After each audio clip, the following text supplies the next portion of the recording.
5, 4, 3, 2, 1. They've landed. You're in the right place. Online, on the web, and on air. All over the world. Talk Radio. You hear us, we hear you. Yeah, good evening everybody and welcome to the show. How are you all this lovely unconventional Sunday evening? So unfortunately we couldn't I don't need them then. we couldn't actually be with you on Wednesday night. I'm really gutted about that. I'm really sorry, but it was beyond our control.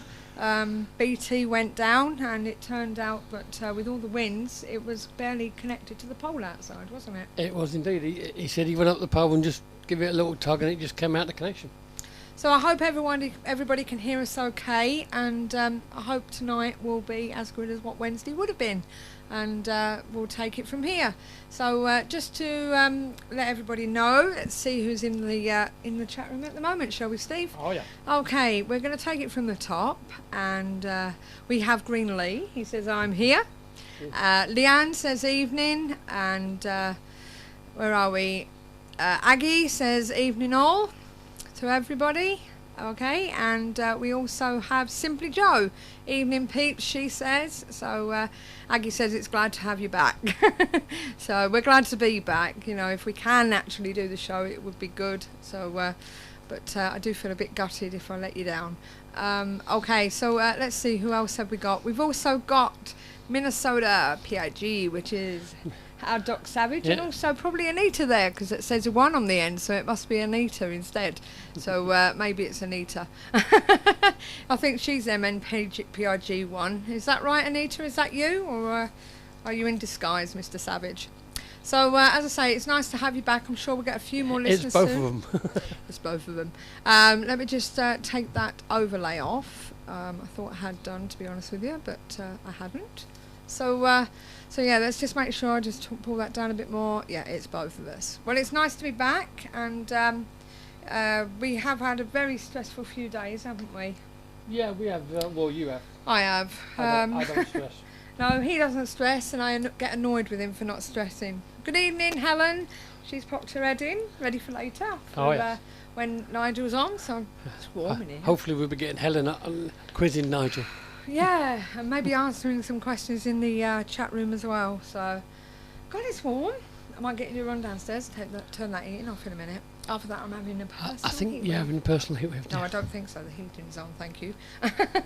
Well, anyway, so yes, I've been trying to book flights for Romania, and it's gone all disarray and what have you. But either way, we're all going on the same day. So, well, we hope it will. We've got to sort it Romania side now. So, see if we can get the transfers for the extra 5.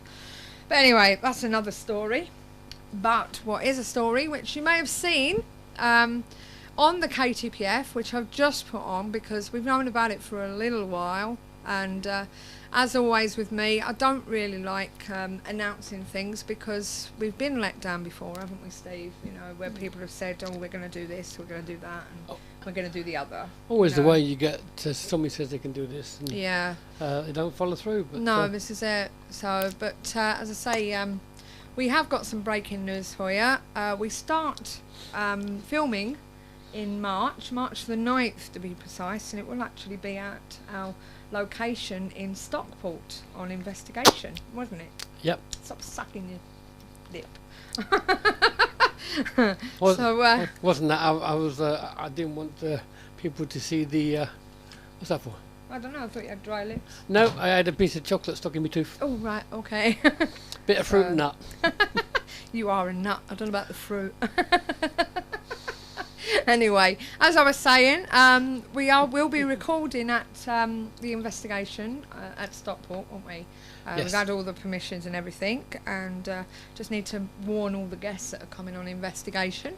And it's for a new documentary series, hopefully going on BBC Three called Rushes, and the episode we'll be in is called Chasing Shadows.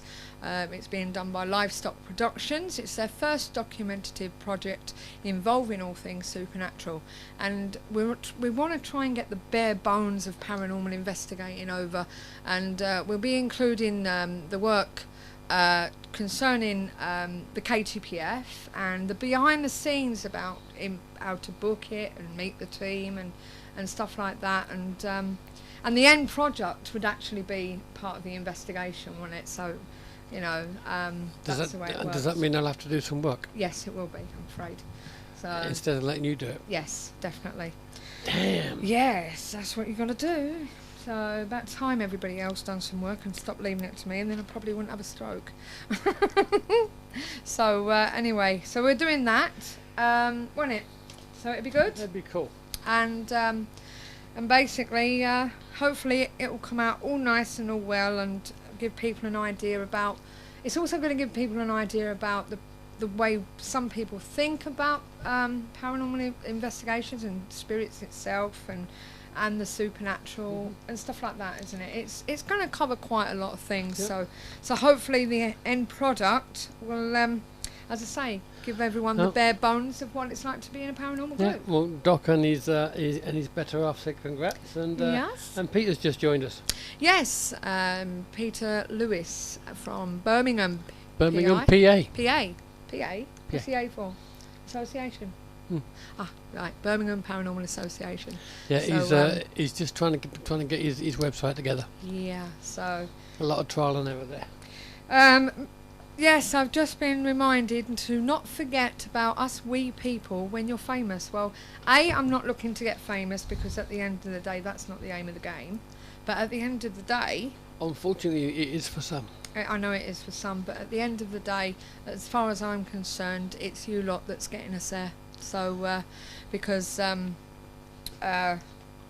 it weren't for the KTPF and those that are backing us, so because that is all part of this. So, thank you very much. Yeah, and all the hard work we've put in over the last 5 years. Yeah.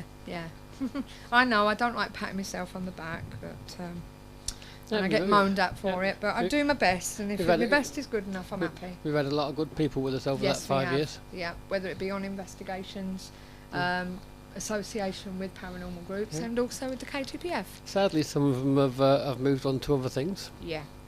And other ideas. and other countries in one case. yeah. So, you know, and talking about other countries, as I say, we've got Romania this year. I'm hoping that next year it could be either Germany or Paris. But I'm hoping for Germany. Yeah, See what happens. I want Germany first. So that's another European investigation we're hoping for. That'll mean Joe will have to wait another year. Joe? Yeah. Why? Because she wants to do the Paris one. Oh, right. Well, it depends what comes out first, really, and what the prices are. Right, okay. We have Bagpuss. Hello, Bagpuss. Now, there's a name I've not heard for ages. I think that's Sunali, is it? And we also have, as I say, Pete's just corrected us. It's Paranormal Agency. Yeah. Okay. And Greenlee says Germany, please. Germany, please. Yeah, I'd like to do Germany. So we will come to Germany. Reiki Debs. Hi, Deb. She's there as well. Hi guys, yes, it's me, Sunali. Nice to see you here again, Sue. Germany says. So, but, yeah, unfortunately we can't say more than Germany at the moment. No, we'll have to see what happens. We're still waiting for things to come through. Confirmation and see whether it'll actually happen or not. But Yeah, we'll see what happens. They're still putting things together at the other end, aren't they? I'll give you a little bit of information sometime soon, John. Okay. But anyway, just to go back to this evening, this is a one night only. I don't know whether we would actually do a Sunday night, but it would clash with a major big station in Liverpool, so obviously we don't want to clash and we could beat 'em. lose people, you know what I mean? So we could beat 'em. so, you know, but maybe, you never know, maybe we might decide to change it, and then maybe Steve won't be watching football during the show. Even though he keeps saying it's going to change to Thursdays afterwards. The European games are, yeah. So, well, anyway, let's get on with tonight. Peter said I'm going to France to a Napoleonic fort this year, where I can do some investigating work while there. Good on you, Pete. Let us know how it goes. Okay. Right. Yeah, plenty of pictures, please. What's it? We'll come to Yeah. Germany. Everyone wants to go to Germany. Oh dear. Right. Anyway, let's do the observations. Okay. Right. First of all, these are what I had ready for Wednesday. So please bear with me if they're old news. Sorry. I'm going to leave you for a second because I need to Yeah. sort something out. Yeah. Can you go and turn that eating off as well? Right. Kate Middleton. Okay, her parents are in the centre of a new ghostly experience, which reportedly has ties to the late Princess Diana. According to the Mirror, on Saturday, January the 26th, 2013, the new home that Kate's parents purchased in the area, that the ghost of Lady Winchcombe is said to travel past at midnight. It is reported that the ghost of Lady Frances Winchcombe has been seen riding past the Middletons' new manor in a chariot that is drawn by 6 black horses. Lady Winchcombe's ghost is described as a lady in white, who rides on a chariot that is said to be driven... Excuse me a minute. Oh, that's okay. I thought battery had gone then. Right, Lady Winchcombe's... Sorry, where was I? Lady Frances Winchcombe has been seen riding past the Middletons' new manor in a chariot that is drawn by 6 black horses.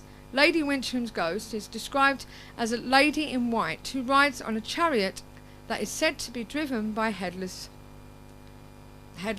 postilions. That's right. Okay. The ancestor of Princess Diana is said to have died of a broken heart after her husband cheated on her. In October of 1718, Lady Winchcombe died after starving herself due to the betrayal of her husband's love, of the husband she loved.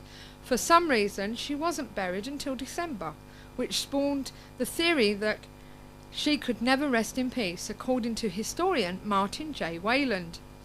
Lady Winchcombe's husband had run off with his mistress 3 years prior to her death in 1715 and moved into a French chateau at Marseilles with her new love, the Marquis de Vallée.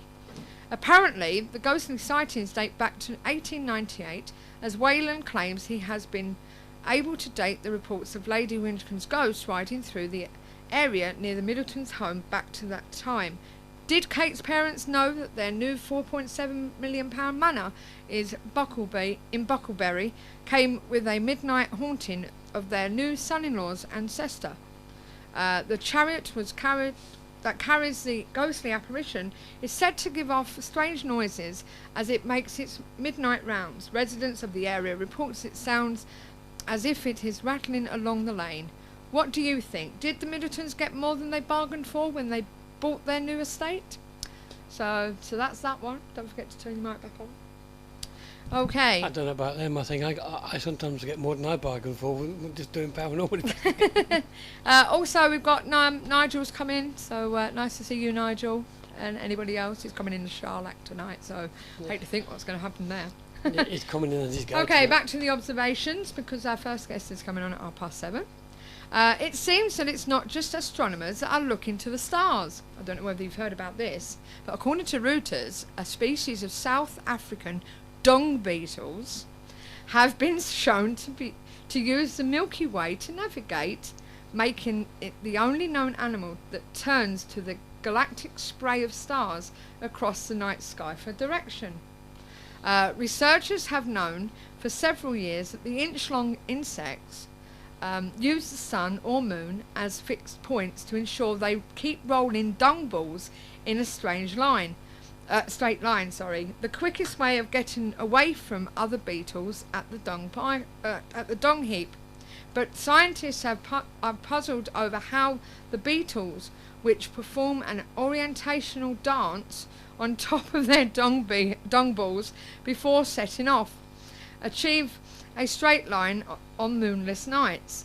To prove the Milky Way theory, scientists at Johannesburg's Wits University took beetles into the university planetarium to see how they fared with a normal night sky, and then one devoid of the Milky Way. Yeah, the dung beetles don't care which direction they're going in.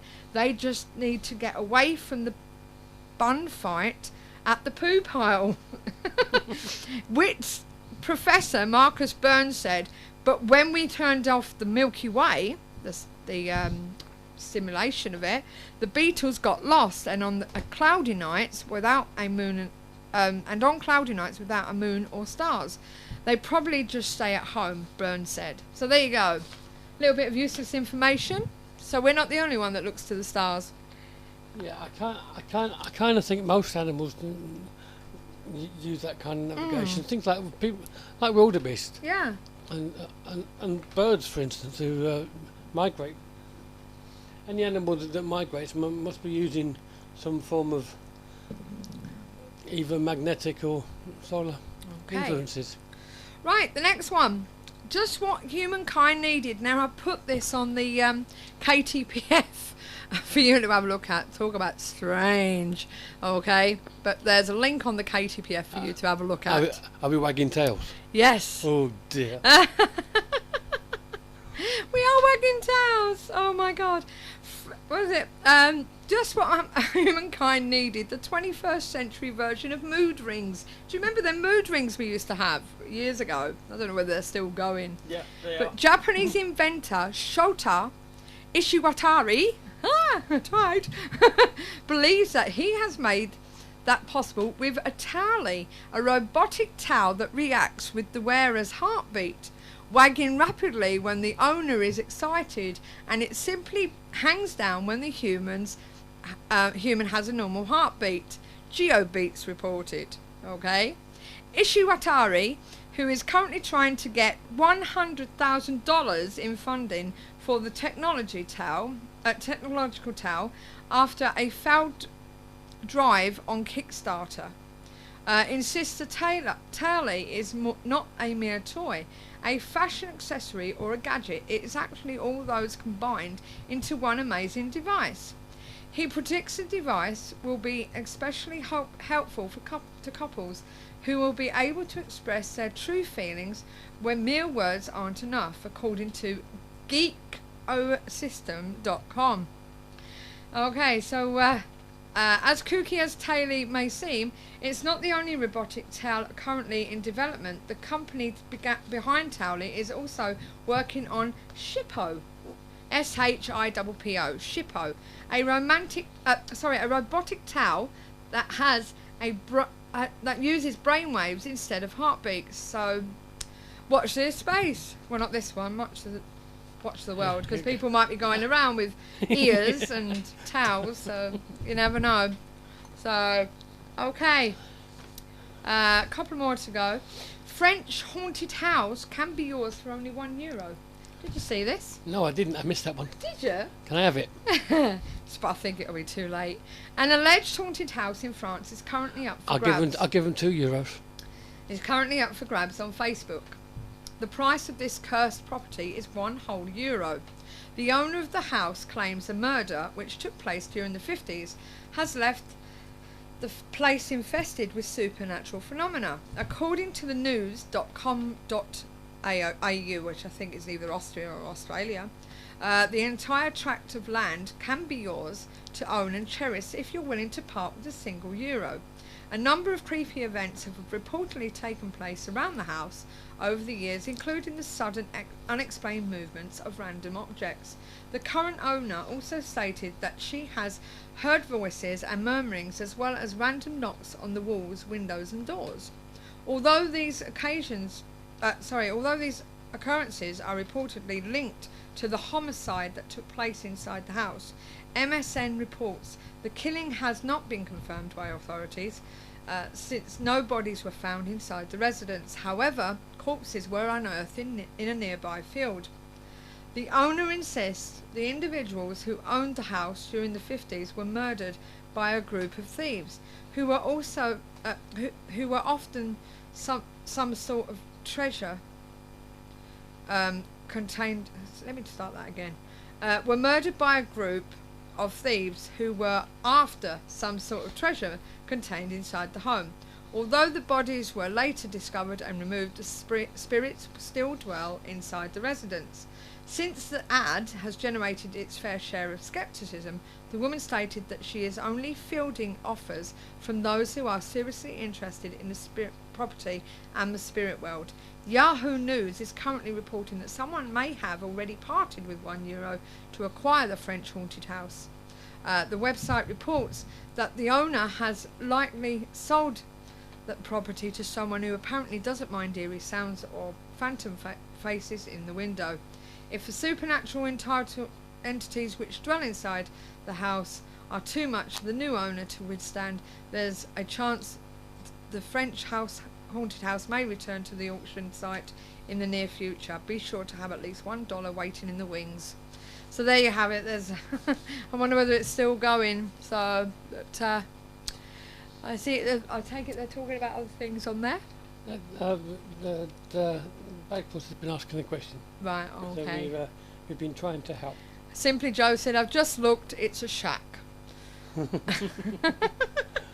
Yeah, it did look like a shack, I must admit. Okay, I had to acquire permission for this one from a gentleman in the United States, and it sort of seems to have, from what I read of it, it seems to have tallied with our actual premise of the show. It's happening all over the world. A report by John Albrecht, I think that's how you pronounce it, Jr., regarding Aaron Houdini versus Booth Brothers. Hostility is at its highest, and there seems to be a controversial contest brewing between a magician and two filmmaking brothers. Paranormal enthusiasts everywhere are witnessing major drama unfold on their favourite social networking site. The parties involved combat each other with status updates. Facebook walls are being turned into battlegrounds with comments as the ammunition. No one seems to be safe, and friends lists are on the crossfire. Like pulling a rabbit out of a hat, the bickering magician throws pornographic films into the mix, attacking the brothers' reputation. One of the brothers retaliates, threatening the magician with his lawyer. He posts an ultimatum telling fans and friends to delete the magician or to delete him. A caretaker at an alleged haunted school in Ohio is quite possibly relieved that the bullseye is now off his back. Believe it or not, there is a bull ring in this school. Maybe all of these guys should take their grudges and take the fight into the ring. Dissensions in splitting the paranormal community. Fake profiles and pages are being launched to slander one another. Writers that are reporting the situation are being attacked. No one is safe. Be sure to check out John's other columns, Akron Paranormal Examiner and Cleveland Haunted Places Examiner. Many locations that are listed in John's Hunting the Haunted series requires permission to visit or investigate. Most of these places are patrolled by the authorities, and trespassers can face fines and possibly even be arrested. And if there's anything that you want to use off of his website, I'm sure if you asked him, he'll say that you can, you've got no problem, you can use it. But make sure you source him. But as I say, it's happening everywhere, you know, and now people are using Facebook for it, and I just think it's wrong. I don't know what their issue is. I'm not really interested in what people's problems are, to be honest with you, regarding the paranormal between them. But I just do think, really and truthfully, that it just gets a bit silly and out of hand, you know what I mean? And I've said it before, there's court cases, there's people being threatening to go around people's houses, there's people getting beaten up through it, and all it is most of the time is just jealousy, you know, and it's just not on, you know, and that's what the KTPF's all about. So yeah, it just goes to show that we are needed. Yeah, we are needed. Paranormal groups. Us and other groups that are trying to do the same paranormal community groups that are out there that are trying to start up for this sort of thing. You know, as long as they are doing it for that sort of reason, and maybe we can all come together. You know what I mean? As one sort of thing, even though we are like different chapters, so you know, sort of thing like that. You know, different like paranormal groups. they can be different paranormal communities, but as long as we're helping each other, that's all that matters. But as I say, this is the thing, and some people don't even realise just how bad it is out there, which is another thing we will be showing in the programme. They're the lucky ones that have not come in the crossfire yet. Yes, this is it. I mean, we've had a little bit ourselves. Yeah. Which is precisely why we started the KTPF. We started it in the first place. Yeah. And again, it's all through spin-off groups. It always is. It mainly is off spin-off groups, but you know, and if you are going to spin off from a group, try and do it amicably at the end of the day. And if you want to go your own way, that's all I say. And there's no reason why everyone can't work together. I can't see a reason. You know, we're prepared as UK Shadow Seekers to work with other groups. We're thinking about doing it with Simply Ghost, aren't we? Sharing a venue and even sharing our members that turn up with us, because of the way they work in swapping the team around as well as the members, we'd do exactly the same with our members. Yeah, I mean, we wasn't actually doing that bit until we went with them. And, and we liked it. And it's all learning curves, isn't it, really? Yeah, and I'm doing some work with Sixth Sense. Yeah. And Peter. Yes, Peter Lewis as well. So, you know, so it's all about sharing. It's all about doing this, that, and the other. So, please, if you are out there, you know, just try and make it friendly. You know. Learn from each other. So you finally removed yourself from that paranormal group that was bickering. Yeah, there was one on there that, you know, she actually was an admin of a group that somebody else started. You know what I mean? And then she banned the person who started the group. Yeah. You know what I mean? So he couldn't get onto his own site. Yeah, so he couldn't get onto his own site. So, you know, so basically... don't want to know him. No, it's just, it's not no point being with them people, because if they're like that with them, what are they going to be like with you? So you really need to be careful, you know, and at the end of the day, we need to try and make a community, because otherwise it's just going to ruin it all. So that's my opinion anyway. So I know you've been going on about other, you know, things on there and somebody else's problem, but as I say, but that's my opinion. Okay, so, well, anyway, back to tonight, and we'll be ringing up our guests in a minute, just to let you know. Just an intro to Simon Entwistle. I don't know if any of you have heard of him, to be honest with you. I think he does a lot of work with haunted happenings, so, and the more bigger companies. But I also know that he also has his own company. So book yourself with... And he might be able to answer one of Nigel's questions, which I've written down, Nigel, so I'll ask him for you. Okay, so... you know, but as I say, I'm going to give him a call, and then we'll give him a quick introduction. So, and see what happens. So, let me just see, where are we? So bear with me.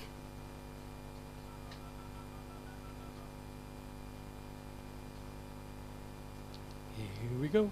Yes, who's that? Have you got him? Don't know yet, it's still ringing.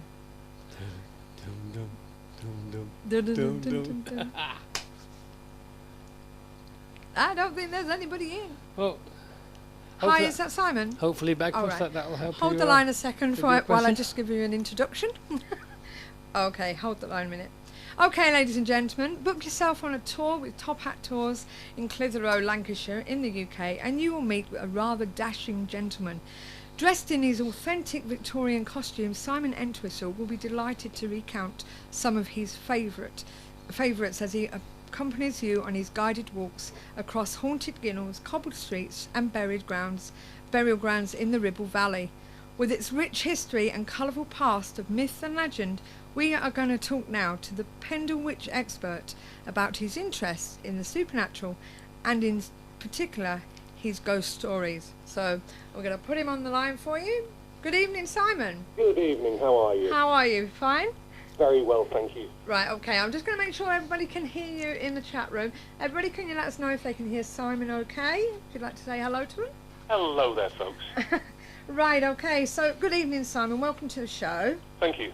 And thank you for rescheduling for this evening. I'm sorry about Wednesday. No problem at all, dear. Okay, so as I say, we would like to know, first of all, who is Simon Entwistle? We've seen you on various shows with Carl Beattie on his I think he was on his talk show, the Unexplained Debate or something, wasn't it? That's right, a couple of years ago. Yes.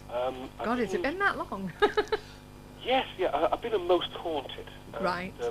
Quite recently, the Great British Ghosts, based on the Pendle witch story for that actual episode. Yeah. So, and you are based in Clitheroe, yes? That's right. Clitheroe is a small market town just beneath one of the most famous hills in Great Britain, known simply as Pendle Hill. Right. And what got you into all this? You're a historian as well, but what got you into all this? I think it would have been my dad. My dad told me the best ghost story I've ever heard in my life. Mm-hmm. And it was actually something which he experienced himself. He was the sort of person that wouldn't lie about anything. And I do remember, many, many years ago, moving up to the beautiful market town of Pendle. I'll be about 7 years old, and we climbed into the removal vehicle, set off from Lancashire up to what was then called Westmoreland. And my dad had bought this rather beautiful old Victorian house. And when we got there, the first thing he did was make up all the beds for my brother, myself, and my sister. And we all went to bed. Yeah. My dad had no idea, but that night he was going to experience something which really was very, very paranormal. We all went to bed. Because it was a country house, the last thing to do would be to put up the curtains because there were no neighbours. He got into bed. He was quite tired from the long journey, and turned over, and there was bright, bright moonlight shining into the bedroom. All of a sudden, the door slowly creaked open, and into the room came a liver and white Cocker Spaniel. His first thoughts were, I must have left the door open downstairs. This dog's obviously come into the house somehow. He got out of bed and walked towards the dog. Come on, let's have you. And his hand went straight for the creature. He gasped in horror because he'd never seen anything like this before in his life. He made a second attempt to move the dog by his hand, but his hand again went for the creature. Then it just slowly vaporized, dissolved, if you will. My mum, who'd been in a very, very deep sleep at the time, woke up with a jolt and said, I've just had this very, very strange dream. There's a man outside the house in Victorian dress with a dog lead in his hand looking up at this very bedroom window. And then, of course, my father told her what had just happened to him. It's a very true story, but one that does fascinate me. And he told me that when I was about 9 years old. And since then, I've always had a real interest in ghosts and ghost stories, really. Right. It does sound very fascinating, I must admit. And obviously you do some work with various paranormal companies. I think Haunted Happenings is one of them. Yes. Well, being based here in Clitheroe, we're very, very near Pendle Hill. And the Pendle witch story is one of the most famous stories in Great Britain, really. In fact, I'd put it in the same league as the 1888 Whitechapel murders, really. Haunted Happenings do book me. What they do is they will book me to tell them the whole story. And we go into Pendle Hill to a place called Malkin Tower, which was the home of a woman called Demdike, alias Elizabeth Southern, and her daughter Elizabeth Devise, and her 3 children, James, Jeanette, and Alison Devise. And I tell the whole story from the ruins of that old cottage. And I must say, the atmosphere is quite amazing, particularly when you get the moon coming from behind the clouds, and there's like a natural dip in the ruins itself. Yeah. And then they bring their mediums. One of them is an exceptionally good person called, exceptionally good medium called Caroline Lee. And Caroline really does cut the mustard. She amazes me, actually, because I'll tell the story, then she will form a circle. And what does happen, and at first I thought someone had an aerosol, but you get this very, very strong, powerful scent, almost like a detergent, if you will, a very, very strong, a bit like Lenore, if you will. And it only happens when Caroline's there.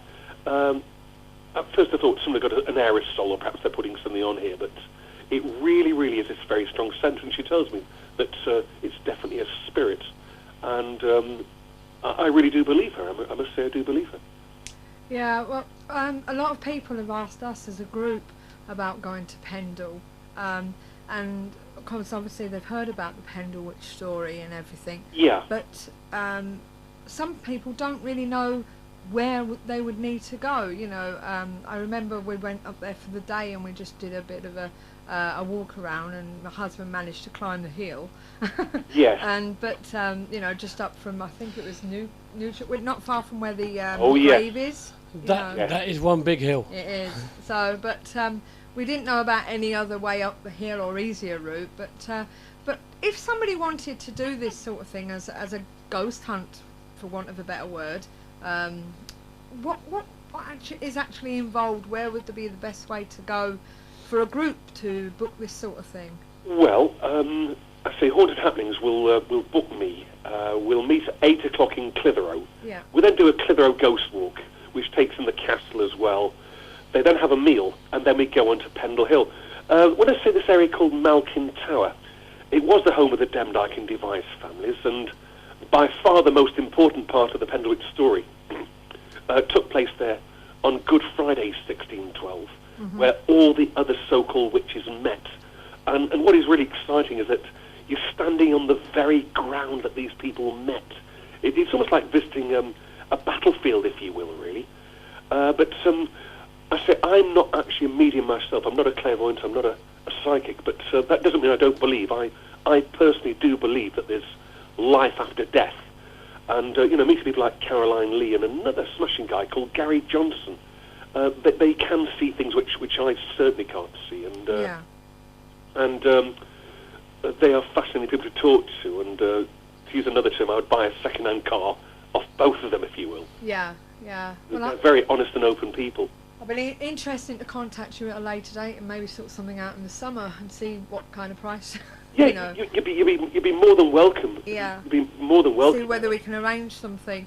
Now, the other thing I wanted to ask you is we've got some American guests in the chat room, and even the UK residents. They've seen the Most Haunted episode. Yes. And that's all they know really about Pendle Witches. Is there any chance you could give us a sort of synopsis? I can do. It's a very long story, folks. I'll try and condense it, shall I? Yeah. Well, okay, let's turn the clock back to 1612. At that period of time, we'd lost Queen Elizabeth I, and she was a magnificent queen, led by example, and many historians in the United Kingdom regard her probably as the best queen we ever had. When she did pass away, she was replaced by King James VI of Scotland, who then became King James I of England. And this guy was absolutely paranoid about witches. He not only believed they existed, he believed they were actually out to get him. So therefore he wrote this book called the Demonology Book, and you can buy that book today from any leading bookshop. And in it is his own version of how to find a witch, how to try a witch, and most importantly to him, how to eradicate a witch. But way back in 1612, East Lancashire in particular was looked on with great suspicion because it was very Catholic, and King James hated the Catholics with a vengeance. So therefore he viewed this area with real suspicion. But living beneath the slopes of Pendle Hill were various groups of people that lived in little stone cottages, away from society. They had no menfolk with them, and their only income would be to beg off local people. And of course, if they could frighten travellers and people that walked over Pendle Hill into giving them money, all the better. Yeah. But what makes this whole story so fascinating is that four of them actually believed that they really were witches and really believed that they did have special powers. And they consisted of Elizabeth Devise, Bessie Chattox, Old Mother Demdike, and Anne Redfern. And these four were pretty dangerous people, apparently, certainly in the eyes of the local community. But really, our story starts way back in the 16th of March, 1612, when young Alison Devise, only 14, left her home called Malkin Tower, a stone cottage on the slopes of Pendle Hill, and walked to the little town of Colne, not too far from Burnley. There she had the misfortune of meeting a peddler called John Law from Halifax, West Yorkshire. A peddler was basically a salesman. He had a large pack in his back, and in that pack would be 1612 luxuries, and Alison begged of him, please, sir, just a few pins, sir. Be away with you. Get away with you, shouted John Law. All of a sudden, this huge black dog with snarling white teeth, glowing red eyes, came from nowhere and sat right next to Alison, and this dog talked, apparently. The dog said, Alison, shall I lame him for you? Lame him, she screamed. All of a sudden, Law fell to the floor and found to his horror he was completely paralysed on his left side. Left arm, left leg, paralysed. He lay in agony for 5 long hours. The kind people of Colne, a town in North Pendle, they could see him. They got a stretcher team together, and they carried him down the slopes of Pendle Hill and into an old alehouse called the Dog and Partridge. There the landlord, John Earnshaw, looked after him, wrote letters back to Halifax, informing the whole Law family of their father's predicament. The eldest son, Abraham Law, set off from Halifax to pick his father up. When he met his father in the alehouse, in a twisted and contorted state, Father, what's happened to you? You look terrible. I've been cursed. There's a witch round here, a young lass called Devise. She's paralysed me left side, and what's more, she's got a dog. I swear to you, I heard the dog talk. She's in league with devil. Well, Abraham was horrified. I'm going to go and find her, he said. He made his way through the forests of Pendle, walked up Pendle Hill, and found the stone cottage called Malkin Tower. He made a few inquiries and found young Alison. He grabbed her. He dragged her down the slopes of Pendle Hill and into the old alehouse called the Dog and Partridge. There she made eye contact with John Law, the Halifax peddler. He shouted from his sick bed, It's you! You're the witch! You've paralysed me! What's more, that dog you got, it talked! You are a witch! You're in league with devil! All of a sudden, this 14-year-old girl, on bended knees, with tears streaming down her face, begged forgiveness and admitted to being a witch. Well, Abraham made his way to the village of Burnley, and there he met the local magistrate, called Roger Nowell. Roger Nowell wanted to curry favour with the king. He had his book of demonology and shouted, Yes, I'll have this young girl immediately arrested. She was arrested, and for the second time inside 24 hours, she admitted to being a witch. She had no idea she had admitted to a state capital offence. Nowell was amazed by this information, but he had no idea that Alison was going to give him a lot more. She shouted, "Me grandmother Demdike, she's a witch. So's Bessie Chattox and her daughter Anne Redfern. We've got these 3 dogs, Tib, Ball, Fancy. These 3 dogs came to our lives at different times of our lives in the form of dogs, then materialised into human beings. And they said, we can give you special powers, but in return, we need to suckle from your flesh. And these dogs are our familiars. They give us our powers." Roger Nowell, the magistrate, was absolutely delighted. "If I can get these 4 incriminated, I shall curry favour with the king." He then had Chattox, Redfern, and Demdike all arrested, and they argued amongst themselves, and in doing so, they incriminated each other.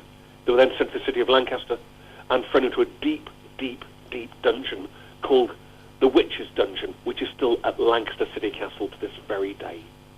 At the same time, Alice's mother, Elizabeth Devise, organised what's called the Good Friday meeting at Malkin Tower, where all the other so-called witches from the Pendle region met on Good Friday.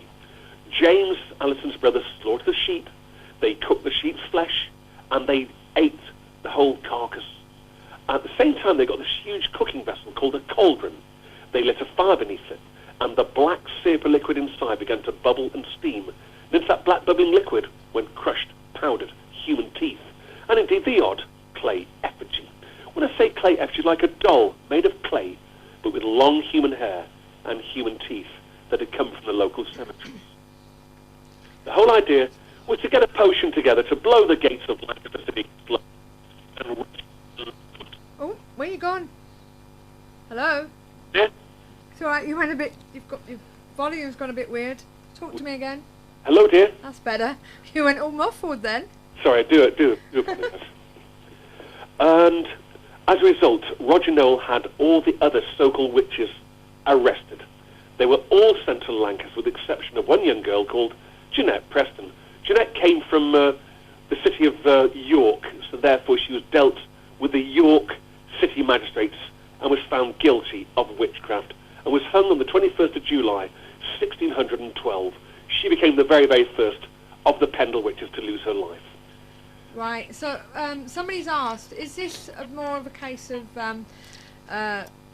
families that were being victimised and murdered to keep them quiet by the wealthy landowners who was actually dabbling themselves? What's your opinion on that? My opinion is pure male chauvinism. What happened is the king, of course, viewed Lancashire with suspicion.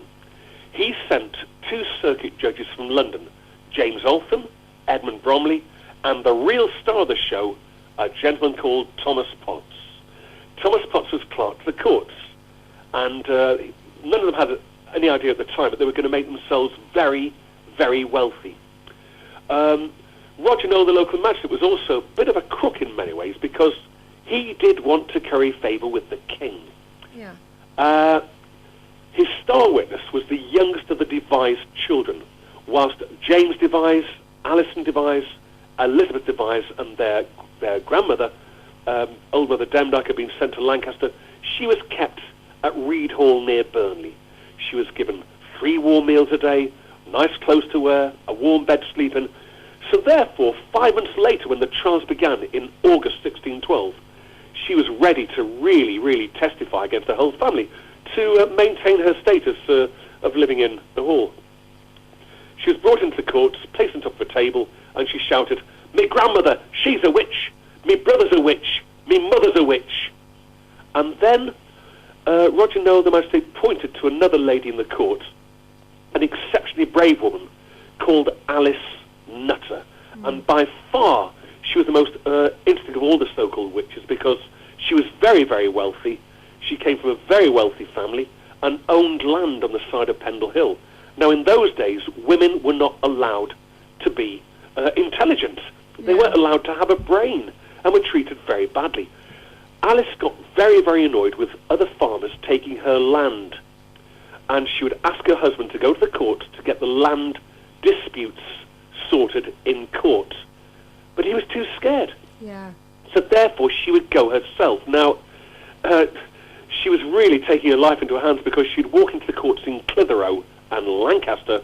She would bang her fist down and shout, "I demand you look at my land disputes." And she won every single case, hands down. But in doing so, she really embarrassed the courts, and embarrassed in particular Roger Noel. So therefore, to use a modern term, he got the youngest of the Devise children to not only incriminate her whole family, but to point out Alice Nutter as being one of those women at the Good Friday meeting at Malkin Tower. In court, Alice was found guilty of witchcraft. She was found guilty of the murder of Henry Mitten of Roughlee because he wouldn't give them a penny. In court, she said, "Look, I don't know these people, I've never met them before," but to use a modern term, she'd been well and truly stitched up, along with Demdike and young Alison Devise.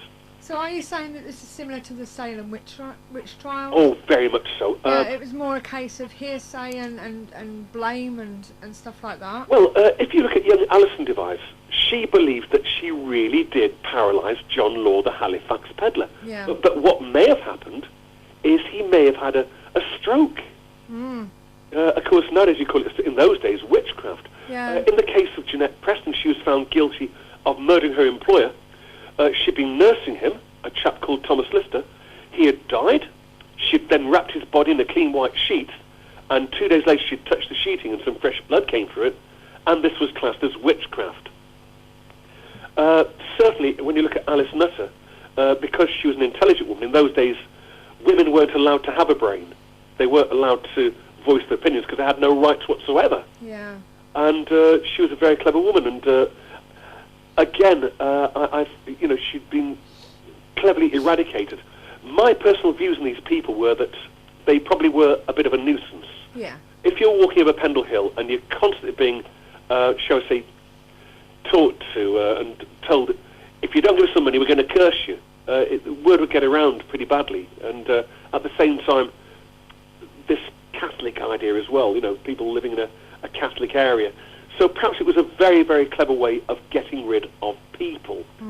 But for them, Chattox, Demdike, Alison Device and Anne Redfern actually believed they were witches. What we do know is Roger Noel, the local magistrate, did send a sheriff of the forest up to Malkin Tower to investigate the old cottage. And he did find in the cottage a clay effigy. When I say a clay effigy, it was like a doll made of clay, but with very, very long human hair and human teeth, which had come from the corpses.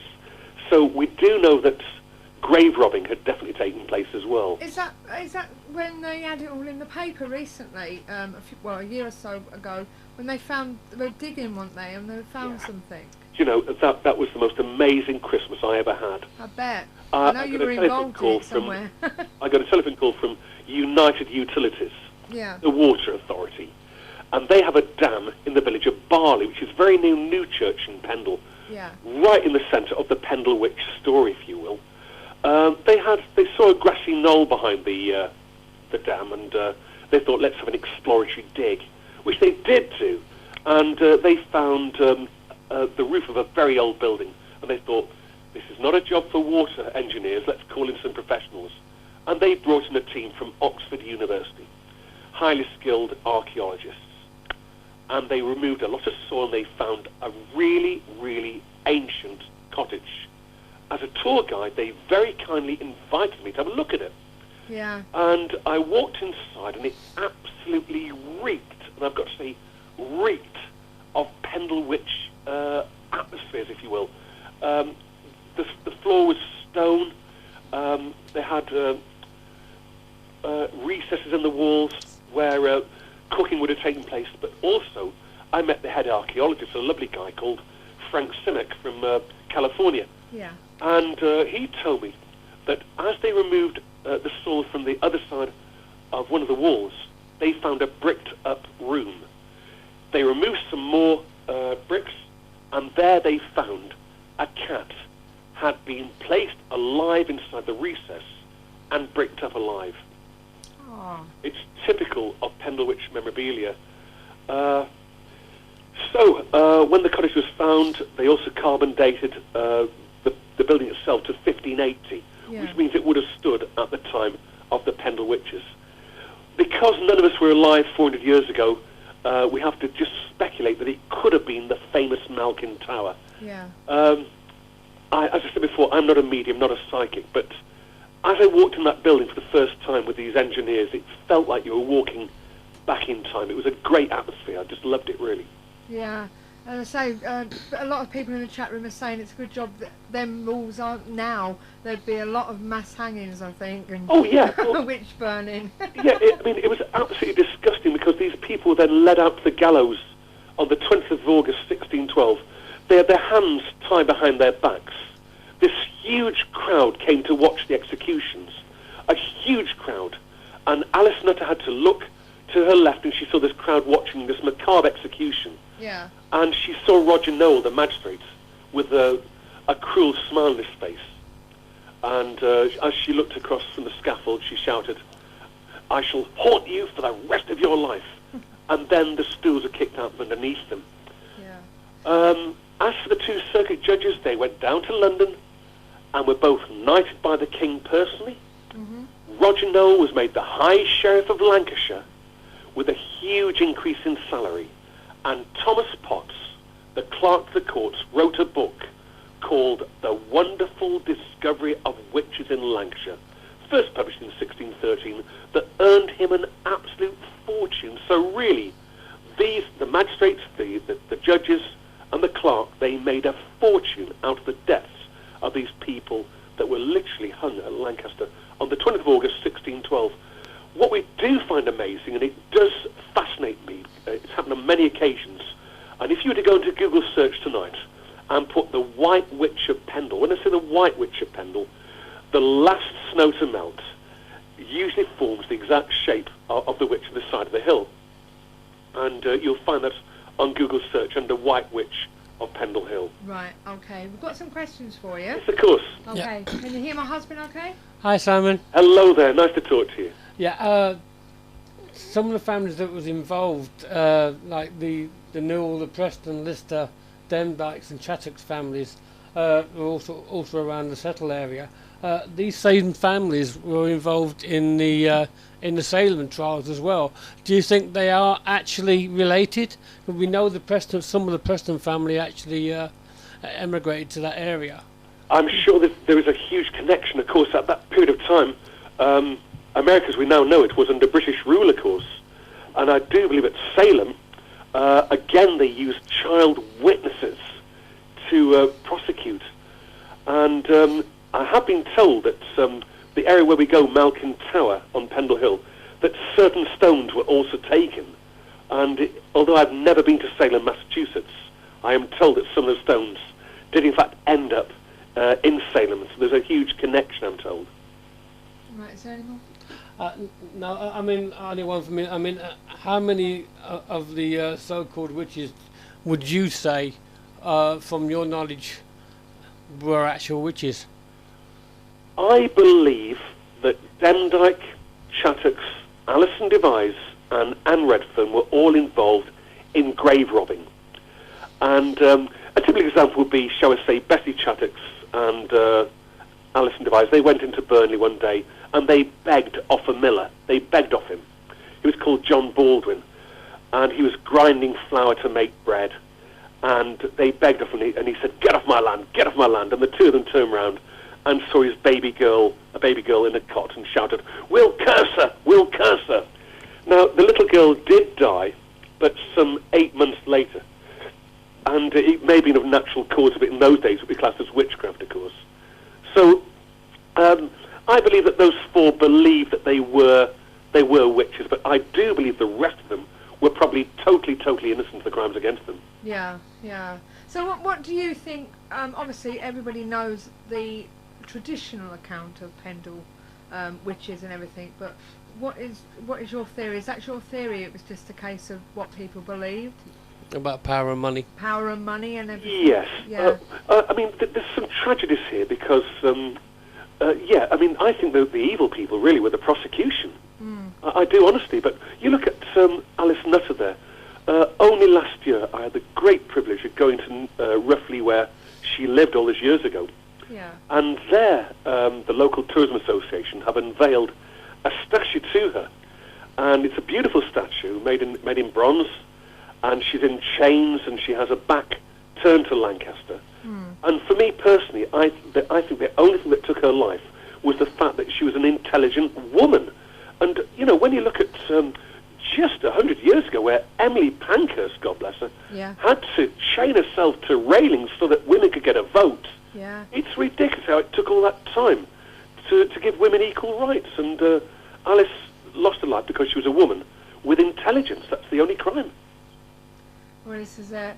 Well, as I say, with witchcraft, it always fathomed me because obviously the way they tested them, you know, they would dunk them, and if they, you know, if they survived or something, or if they died or whatever, they were a witch. If they floated up, they were a witch or something, you know. But it's something that's natural, isn't it? When you drown, you do float. You know, it's something that's natural. Yeah, we're looking at cold-blooded murder. Yeah, literally, you know. And just excuse my lack of history, to be honest with you. Was this around the same time as Matthew Hopkin down in Essex? He was a little bit later. Yeah. In fact, that man had blood in his hands. He was a mass murderer. The things you may have heard of Manningtree in Essex. Yes. Manningtree. Well, he was called a Witchfinder General. Yeah. It was about 55 years later, but, you know, again, what he would do, he would actually torture girls into confession. Yeah. And he would torture them the most disgusting way by inserting, you know, hot irons into their bodies, God bless them, and they'd scream out in agony and admit to being a witch. Yeah. And, of course, he made a lot of money out of this, of course. Yeah, it makes you feel as though our ancestors back then were just to put it bluntly, a load of perverts, Oh, or yeah. Well, people that early serial killers sort of thing. very, very much so. But it's a shame that women were persecuted in such a bad way, really. Yeah, Because but like it I say, like would- everyone's saying that if it was in today's vernacular and that them laws were about then, can you imagine? People like paranormal investigating into this, that, and the other. Tarot reading it even will be up there, strung up and being dunked and God knows what else. Very much so. Very much Yeah. so. Yeah. It's just so ridiculous. So, is it just the Pendle Hill tours that you do? No, I cover a variety, a huge variety. I absolutely love ghost stories. I find ghost stories fascinating. Yeah, and you're there with your top hat and towels. Yeah, well, you'll find in most cities, you'll find ghost walks, and it's traditional to wear a top hat and a Victorian frock coat, which I do enjoy doing. Well, I'll be honest with you, I've seen similar to sort of things like that in York. Oh, yes. But I went down to Cornwall and I did a ghost walk down there, and the guy was just a regular Joe. He didn't bother dressing up. He didn't bother dressing up or anything, but it's good that us up north, we do take that time to make it more presentable. His stories were good. Certainly. I mean, ghost stories do fascinate people, but as I say, when I started the conversation tonight, my dad, he actually saw the dog disappear when his hand went through it, and you can always tell when someone's pulling your leg with stories. Yeah. And I find that when I conduct a ghost walk, it's nice to actually meet people and hear their real stories. Yeah. Rather than just to read about a story. Yeah, this is it. So you do, apart from Pendle Hill, whereabouts else do you do in Well, that area? you've mentioned the city of York. I do York ghost walks on request. Okay. I also do tours of Kendal, ghost tours of Kendal in South Lakeland, Skipton in Yorkshire. Uh-huh. I then make my way down to Blackburn, which is a great textile town in Lancashire, and there are some amazing stories from there. Mm-hmm. I also go to a beautiful Grade 1 listed building called Samlesbury Hall. Right. And Samlesbury Hall is a hotbed of paranormal activity because some amazing events have taken place there. We've had, we've had priests beheaded. Yeah. We've had suicides. There's been 3 murders there, 2 suspicious deaths. And the stories behind it are quite fantastic, really. I love working the hall because, first of all, you've got a roof over your head. Yeah. Whereas a lot of my tours do take place on busy streets, and you've got to be pretty careful of drunkards coming from nowhere that can cause a bit of grief. Right. But it's the storytelling which I do find intriguing. Yeah. So let's just say, for instance, we booked you for Pendle Hill tour. Yeah. Whereabouts do you start? Do you start at Clitheroe Castle and Yes, then? we do, dear. It would be Clitheroe Castle. Yeah, and then make your way through various places, or do you just go Yes, straight? I usually tend to tell the history of the Civil War in Clitheroe. There's 2 rather juicy murders, actually, and there's also 1 or 2 really good ghost stories from Clitheroe. Then we have a meal. When I say meal, it's like what we call a Lancashire hot pot, which is quite a nice hearty meal, really. And then we all go in convoy up to Pendle Hill, make our way to the area known as Malkin Tower, where I tell the story you just heard now, really. Yes. And then the mediums take over, and I say some of the mediums are actually very, very, very good. Yeah. And you can tell they have something which I certainly haven't got, that's for sure. Yeah. Well, as I say, we went there during the day. We went to the church and found the grave. Oh, yes. The battered grave. Is that actually hers? No, dear. No, I didn't think so. No, what actually happened with all the Pendle witches, they were executed at Lancaster. Right. And then their bodies were burnt. Right. But certainly, Alice Nutter, the Nutter family, it's a very, very common name in this part of the world. Yeah. And at various tourism seminars I've been to, we do come across people that are related to Alice Nutter and to Demdike and Bessie Chattox. Yeah. It's quite nice to meet them because they can literally trace their bloodline back to those people. Yeah. Yeah. Quite fascinating, really. Well, I did notice when we went there was candles inside it where people have obviously been there and done midnight vigils or something. Yeah, people actually do believe they do believe because there is a story that the family actually paid for a body to be buried there. Yeah, that's what the storyline is. That they Certainly, actually on the grave, it's a different date. Yeah, from yeah. 1612, Well, this is it. But I believe that they will be definitely related. Yeah. Definitely related, yeah. Yeah. And then obviously you do your tour and then leave the rest for... How long does the actual tour actually take? Penwich tour, well, the tour of Clitheroe lasts an hour. We then have a meal which lasts about an hour. Uh-huh. And then we drive from Clitheroe to Pendle Hill. That takes about, say, 15 minutes. We then, there's a car park on the very top. Yeah. We then make our way actually onto the hill itself. That's about a 15-minute walk to this area known as Malkin Tower. Yeah. And then we have the story there. But I do tend to stay with the mediums, particularly if Caroline's there, because she... I don't know how she does it, but the air is filled with this beautiful scent. Yeah. How, why, I really don't know, but it is definitely paranormal. Yeah, well, as I say, Steve's popped up the up the top of the hill. We came off, as I say, off the road from just up from where the church is. New church in Pendle. Yeah, and walked along the road and then up to the hill. It was a bit of a craggy sort of walkway. Yes. And you saw like a monument up there. There is a monument up there, Yeah. yeah, but it's. And I just wondered if you knew anything more about that. Yes. Well, very, very, very sadly, way back in World War II, three military aircraft hit the hill. One was a Heinkel 111 bomber Luftwaffe. The other was a Royal Canadian de Havilland Mosquito. Right. And in 1944, a Consolidated Liberator, United States 8th Army Air Force. Sadly, all the crew members were killed, every one of them. Oh. And the monument was just as a marker of respect. And I do know, in particular from the Royal Canadian and United States 8th Army Air Force, that families of relatives would go there and have a service on the day that these lads lost their lives. Really. Oh, bless. So at least they're not up there and forgotten then. No. It was the hill is only it's only about 150 feet below being classed as a mountain, and it's usually always shrouded in mist. And I suppose low-flying aircraft this very day. Well, I suppose navigation aids would detect it nowadays, but in the 40s you probably wouldn't see it actually. Just fly into a cloud and hit the hill. And obviously last year we had a celebration there, 1612, 1212, 2012 I should say.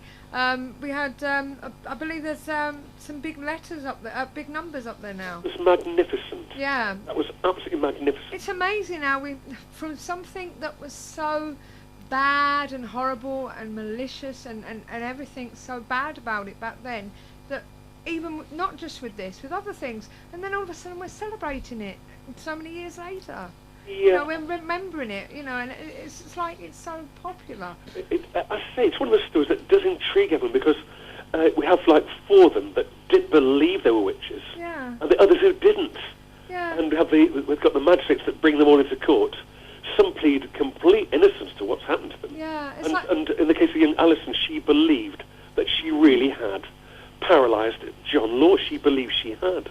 Yeah. Yeah. But as I say, you know, back then it was all very damned and bad and what have you, and not something you'd want to remember. And they're not, you know, God knows how many years later, we're celebrating 1612, and, you know, is it like a reprieve for them? I remember seeing a film concerning the Salem witch trials, which I love, called Three Sovereigns for Sister Sarah. Oh, yes. Brilliant film. Yeah.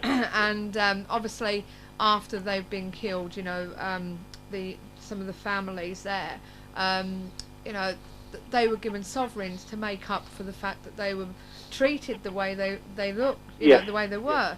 So is this our way of saying sorry? Would you say? That's a very, very good question. Yeah. In the town of Burnley, there's a very, very popular brewery called Morehouse's Brewery. Yeah. And they do brew some good quality beers.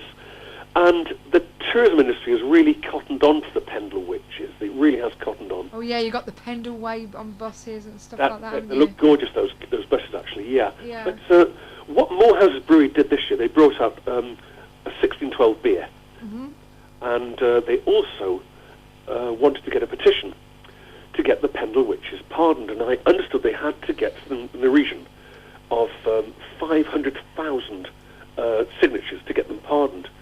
And the response wasn't very, very big. In fact, it was very, very low. And I do occasionally come across people from different walking groups on Pendle Hill who look at the hill as a place that really is evil, and they believe that witchcraft is still very, very with us, still very strong today, and they always associate Pendle Hill with witches, and so therefore, I think even the locals. I do know that my son, who was born in Clitheroe, all his schoolmates would never go on Pendle Hill. Yeah. Because it does have this almost like a hypnotic, seductive atmosphere about it, but it's rather an ugly-looking place, to be honest with you. Yeah, yeah. So is there any more questions in the chat room before we finish off this conversation, guys? If there is, please get them down quickly, or we have got the Skype here. If you want to call us on ktpf.paranormalshow, you can always contact us there. One thing I do want to ask you, Simon, is when do you actually do these tours? Is it every evening? And I do. I take various bookings for various tours. I do have a website called simply Top Hat Tours, and on there there's lots of information. We have haunted inns tours where we get in a coach and we visit 6 really, really ancient inns in the Ribble Valley. We have a story from each inn. yeah, We do visit Salisbury Hall. We do go to York and Skipton, but I take group bookings really. yeah, But only the other day I was very, very kindly invited to London by the tourism association called Visit England. And they knew I'd been doing these tours, and they informed me that I'd been nominated, shortlisted really, for a Visit England award. It didn't mean I'd get one, but I went down to London and was filmed with 9 other brilliant guides from all different parts of the country. When I say filmed, it was a 30-second film. We had to tell them what you did, where you came from, and why you liked the job. And the whole idea is that the Daily Mirror readers will look on the Daily Mirror website. They're sponsoring the Visit England Tourism Superstar, as they call it. yeah. And Daily Mirror readers can then vote for who they think is England's tourism superstar. If you'd like to vote, folks, then please do. But at the same time, do look at all the other finalists as well. Right, okay. Well, I've just put your link on in the chat room for everyone to see. It's www.tophattours.co.uk. That's correct. And you will find that Simon and his company is actually the winner of Lancashire's Tourism Award 2012 to 13, and he's been had special recognition. So congratulations for that, Thank you Simon. very much indeed. So, well, thank you very much for talking to us. My pleasure. It's been great, and thank you for taking your time to reschedule as well. But No problem at all. definitely, we will have to meet up and check one of your tours out, Please. I must admit. So maybe find out when you're actually doing the Pendle tour. We can maybe tag along with Sure you. thing. You'll be very welcome. Well, that's great. Well, are you finished, Steve? Yeah, I have nothing else Okay, for nothing tonight. else. Oh, Come on. Nothing else seems to have come through, so that's my mic just gone. I think I'll have to put a new thing in it. So let me just. I was watching for me battery. That was the problem. You know what it's like, don't you? Very good.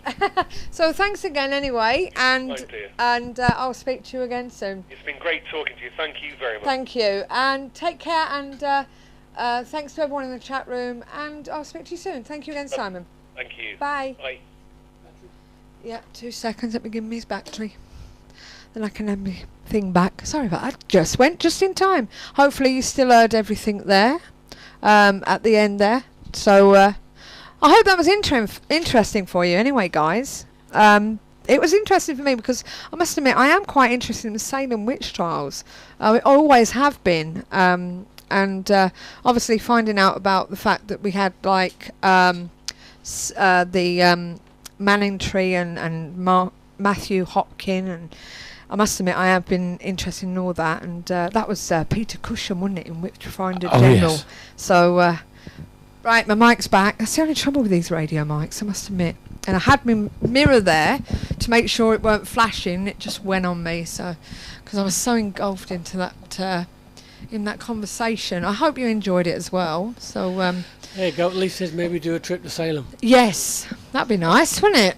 And how far's away from Doc Sadridge? I wonder if he'll put me up.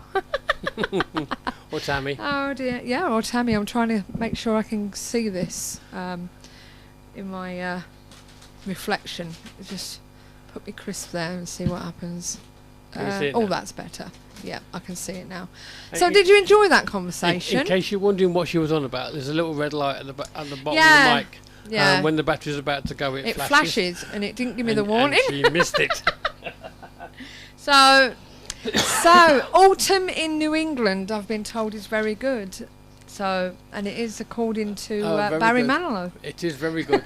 I think it's that one anyway. I actually watched the one with the Taps International one. Oh yeah. They actually went to Salem. All right. And But if you've never watched the film, see if you can get the film Three Sovereigns for Sister Sarah. It's a beautiful film. It's all about the Salem witch trials, and it's got Vanessa Redgrave in it. And I think you'll be quite surprised. It's a really fascinating film. Wasn't she nominated for an Oscar for that one? I think she was, yeah. And that's 7. I can't even tell you when it was actually. Let me see if I can find out when it was actually released. As I say, You carry on. yeah, you find it. Three Sovereigns for Sister Sarah. It's called. Yes, it's about Salem, not salami, John. Salem. But it is quite interesting and fantastic. I've managed to get a copy of it, and I will be watching it again sometime. Three Sovereigns for Sarah. Three Sovereigns for Sister Sarah. No, it says Or is it Sarah? So, but anyway, Vanessa Redgrave.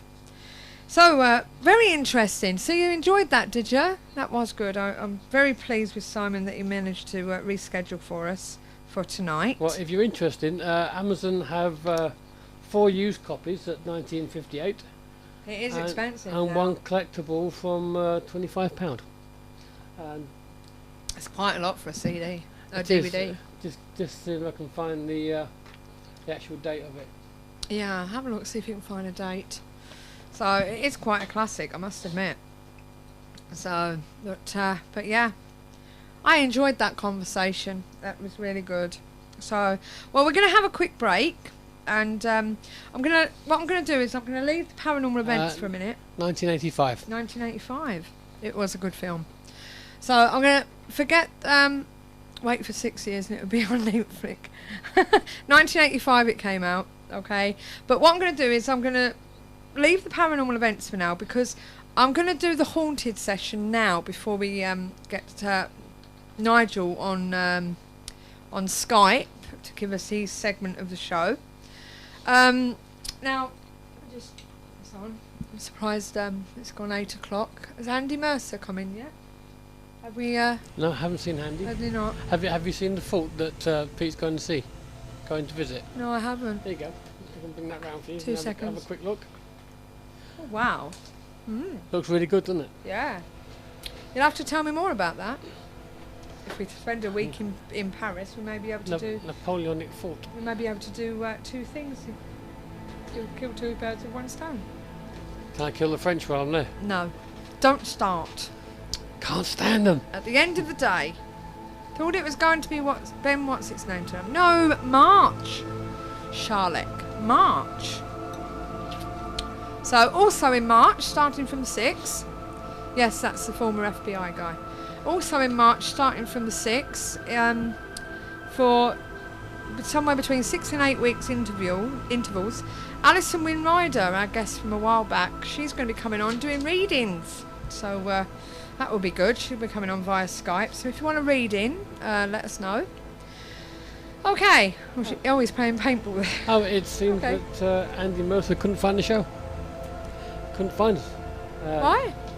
Joe's put the link on, but Couldn't find our show. yeah, He knows where we are. I know. He just said can't find it. Yeah, daft. He posted on the show page. Well, I'm not seeing him. Where is he? It's on the comment after I put 12 minutes to go. I'm not seeing it. Hold on, 2 seconds. I'm not seeing it. It's not there. Are you on the right one? I'm on the KTPF talk show. That's where I am. It's not there. You see your poster? Yeah. There's 2 underneath that.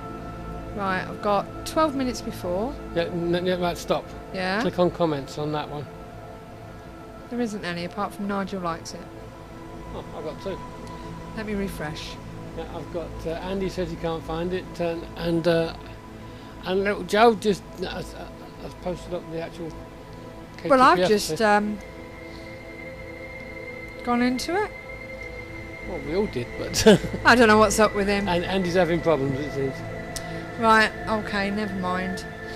So, give him the livestream.com/KTPF Joe. Okay, try that one. Okay, we're going to do the Ribble Valley. Seeing as it's in Simon's area. Okay, and it's also in Nigel's area. So it's a bit of a continuation here. And linked. Right, here we go with the haunted section. Are you ready? The Ribble Valley is a wonderful place with outstanding fells, lush green villages and quaint market towns ideal for a getaway from the everyday hustle and bustle of the cities. Just turn that down a bit just in case. In this historical landscape, you can relax by the rivers, climb a hill, maybe Pendle, or walk in the footsteps of Romans, Normans and J.R.R. Tolkien, who spent his time walking in the Ribble Valley while visiting his son in the Jesuit seminary, now part of Stonyhurst College. Tolkien wrote the drafts of his books here, and is where he got the inspiration for the imaginary landscape of his books Lord of the Rings and The Hobbit. Within this area, there are many rural pubs which are reputedly haunted. The Lower Buck Inn is a very old English inn. It's been the village of Waddington right in its heart since 1760. Nearby is the Church of St Helens, which has parts. I should have checked this, shouldn't I? Which has parts still in use that dates back to 1501. Okay, local legend has it that the inn was haunted, and so a group of staff decided to raise money for charity, for the charity Northwest Ambulance Service by staging a sleepover. Jenny Barnsley, who worked behind the bar at that time, explained what happened. We decided to have a sleepover and séance to find out for ourselves if the pub really is haunted, as everyone said. First, we lit candles, and asked if anyone was present, and we immediately heard scratching and banging noises coming from upstairs. Barnsley goes on to explain the first sighting of a ghost. Chloe then saw a man in the doorway of the front bar, and shortly afterwards we took a picture as the room had gone cold. We were amazed to see what looked like separate images of a man and a girl in two different pictures. Now, the 18th century Sun Inn is said to be haunted by the apparition of Lizzie Dean, a scullery maid that ended her own life in the attic of the pub on the day her lover married her best friend. Lizzie died on the 5th of November 1835, aged 20 years.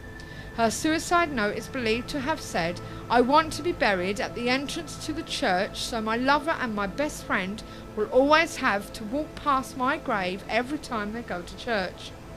However, as a suicide, she had to be buried in the southeast corner of St Bartholomew's Church, which some believe is why she haunts the pub to this day. The name of her lover is unknown, but according to the local tradition, he proposed to Lizzie to get her into bed, and then left her to marry her friend.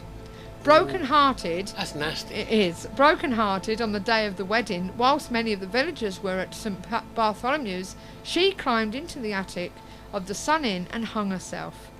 The suicide note was said to be clasped in her hand when she was found. Her apparition is believed to have been seen in the pub on several occasions. One account describes an encounter in June 1999 when at 11:45 a man from Edinburgh, having a quiet pint, saw a very colourful female figure with brown hair in ringlets and a dress that looked like it had been in a washing machine many times and the colours had mingled. The girl ignored him as he called out and went through the snug bar. Along with the pints of ale, spirits are freely poured within the 4 pubs locally in Whalley or Wally.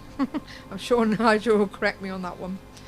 The Bishop of Blackburn has unsuccessfully attempted to exorcise the swan of the the Swan of the ghost of a barmaid, Mary Lane, who committed suicide after her illegitimate child was taken from her.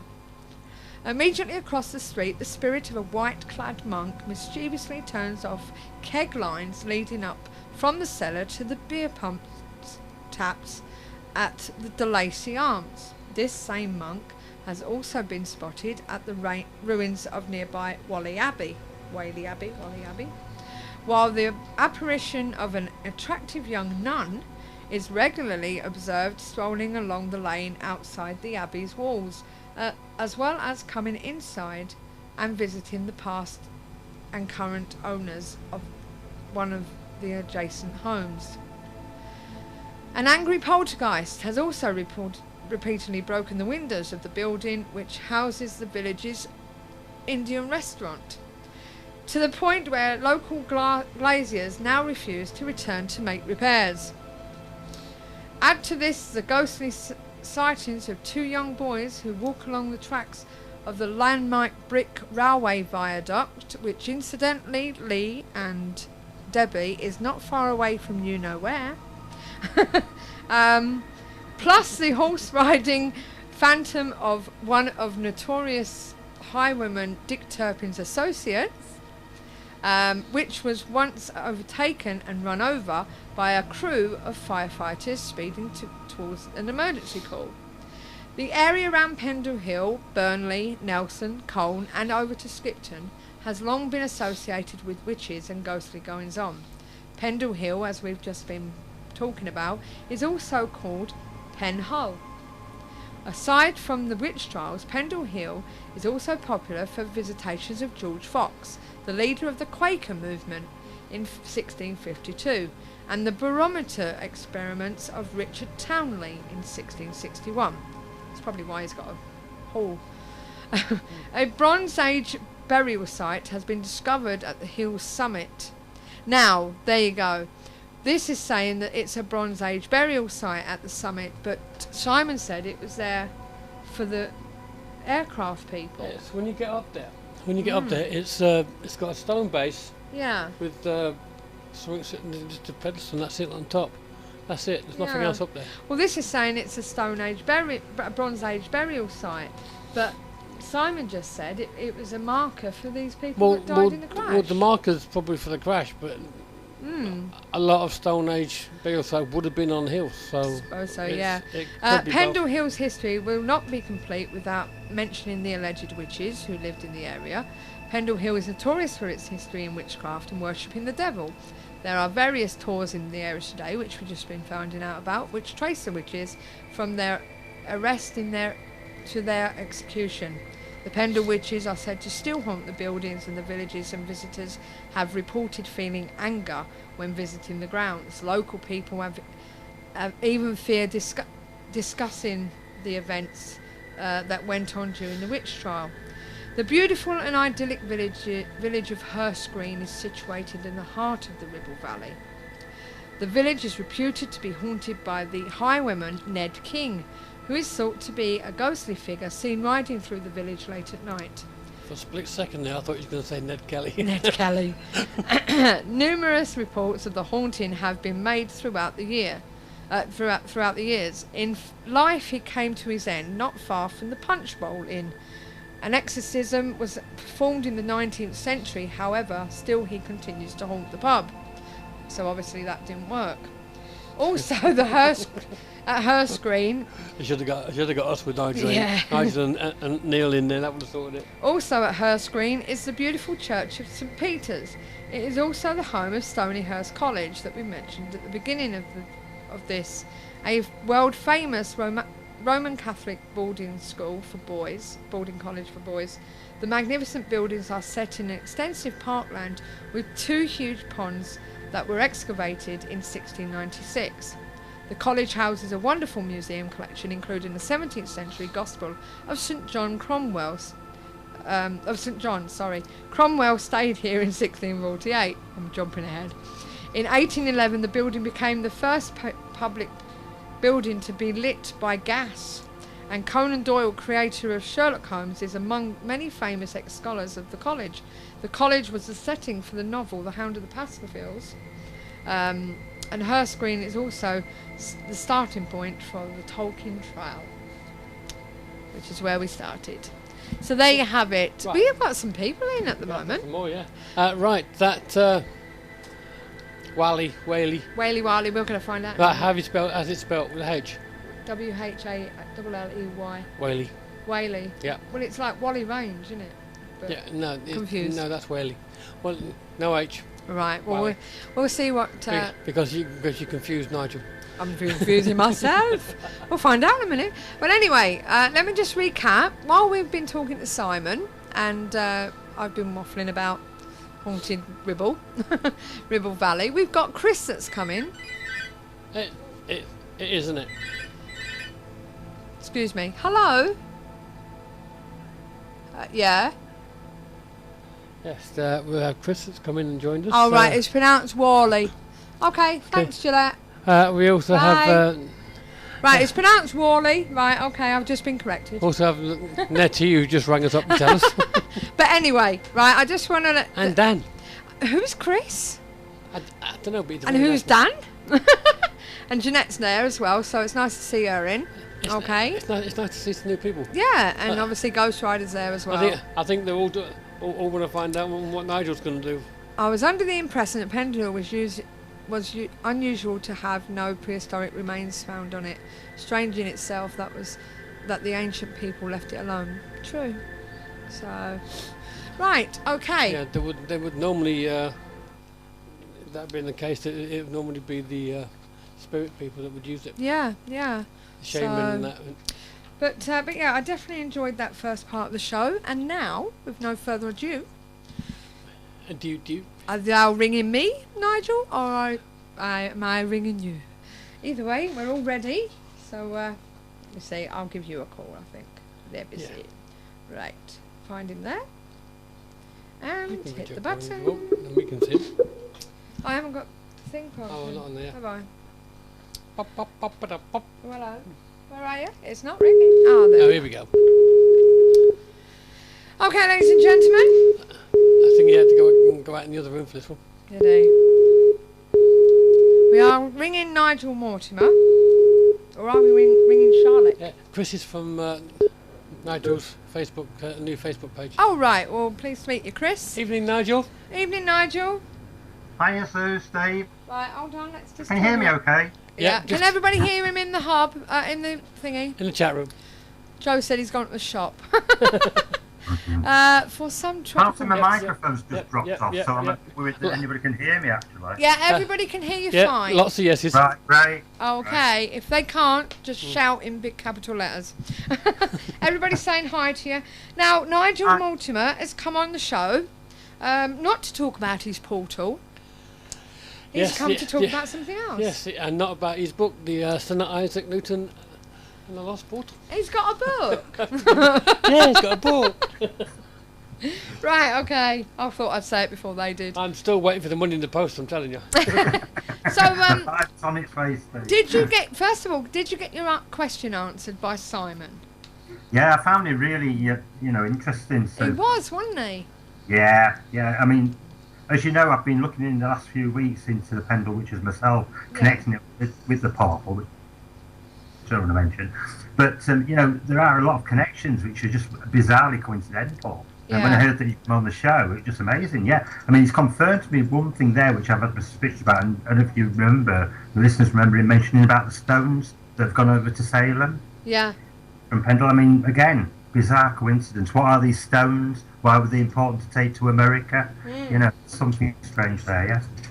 Now, them pubs I mentioned, do you know anything about them stories? Yeah, well, I'm not an expert like Simon on the Pendle, which is... No. But have you being from the local area? Obviously, we had the Lower Buck Inn in Waddington. Yeah, I'm not, so I'll be honest with you. I mean, until me and Helen moved to Settle because of the port, but I'm really from the other side of Yorkshire, the West Yorkshire. Okay. So I tell you loads about Ilkley Moor. He's a Westie. Ilkley Moor Bar Tat. Exactly, yeah. Right, well, let's get rid of the haunted bit. He's a Westie. He's a Westie. Right, okay. Now, for those of you who don't know, Simon is here. He's from the other side, said Helen. Right, Simon's here in a different capacity tonight. Simon. Sorry, Nigel. Oh, my head's gone. Sorry, I've had a bad weekend. What with flights and do you want me to go and get your brain? Yeah. Okay. I left it somewhere. I think I've left it with Budget Air. Right, anyway, let's not give them any publicity. They don't deserve it. Yes, right. Nigel. Nigel has come on tonight to talk to us about channeling with ETs. Now, we're going to be asking him, is it possible to channel credible and accurate information from celestial ETs, extraterrestrials, terrestrials? Nigel actually claims he is able to do this and will be explaining how. He will be discussing with us famous contactee cases and outlines his own journey after first receiving psychic messages from his celestial being called Charlotte over 30 years ago. He's also been channeling Charlotte to audiences for over 1,000 of his conferences at this time, and he works with Charlotte to help bring about a new understanding of who we are and reveal our true hidden history. Now, I'm hoping you haven't brought any chickens with you. I would like to know, first of all, how do we know they're ETs are not interdimensional beings? There you go, Nigel. Yeah. I mean, I know we have a good laugh on here, and it's brilliant how this is all set up. So Steve, you know, it's been keeping the paranormal friendly, and in the chat room we have a great laugh, and I join it. But really, this is a very, very, as Neil will tell you, a very, very serious, you know, subject that really needs a lot of credibility explored within it. You know, so tonight I'd like to sort of step aside from the fun side of things. Yeah, that's fine. Really try and explain this to you. Well, first of all, Steve would like to know, how do we know that extraterrestrials aren't interdimensional beings, or is it one and the same? Right. What I'd like to show you, actually, rather than just answer that quickly, Sue, this is the problem. It's a massive subject, this, and to answer it quickly, it'll be so flippant that you just won't get the gist of it. I won't go on and on and on, but I do want to just make some points so you can see how you can differentiate. Over to you, Nigel. Okay, right. Well, in my own experience, people say to me, how did you meet Charlotte? How did he come to your knowing and your being? And it was through what people would call a UFO experience. I didn't know exactly what it was at that time. I basically saw from my hometown in Otley in 1980 what ufologists call an orange ball of light. It looks like the sun, but it appears in the middle of the night, basically. And this appeared to me, and I got a feeling that's all it was. It wasn't sort of any sort of little grey beings came out of it or anything and took me away after me. It was actually just a feeling that whatever that object was I was looking at had an intelligence behind it, and it had such sort of compassion and love that it felt almost like a living being. It wasn't like looking at an object. It was something alive. Yeah. But still, I mean, that's all I had, and it's really odd because the next day I had such a lot of coincidences happen to me where something which I couldn't really grasp, but I wasn't interested at all in any of the paranormal back then. I mean, my life was a few pints down the pub with the lads and going off on my motorbike for rides at the weekend. You know, I wasn't bothered at all about this. But what happened after the experience was that I was kept being shown different sort of coincidences that were trying to prove to me that this was something very, very important in my life.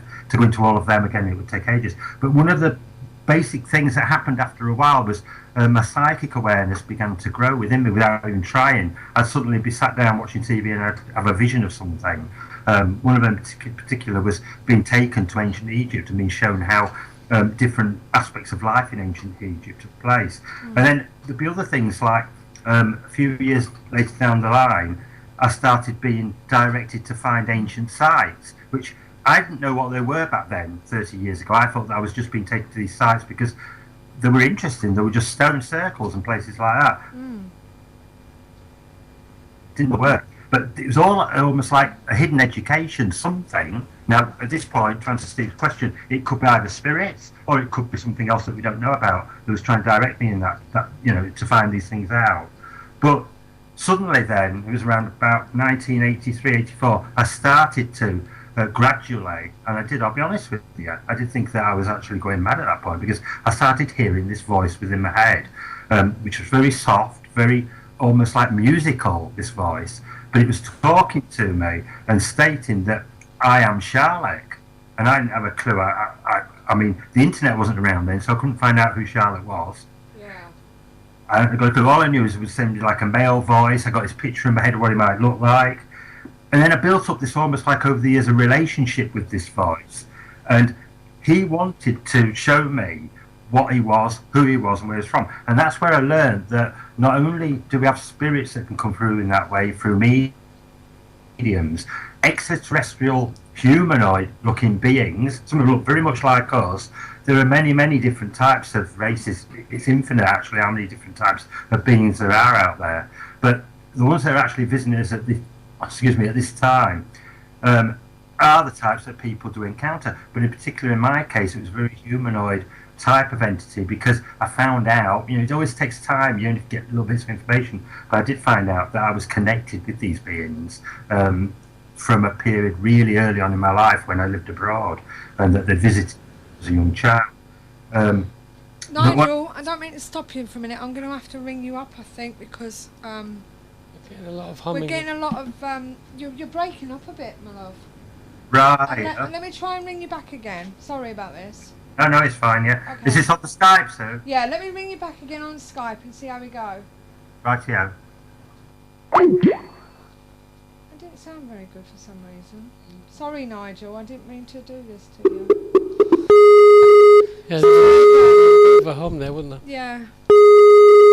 Okay, let's try again. Hi, Sue. Oh, yeah, right, okay, That's sorry to better. cut you up there. Try again. No, it's fine. I mean, I know I wrap it on a bit, but it's so much information here that I want to try to get across to people to show that this is correct.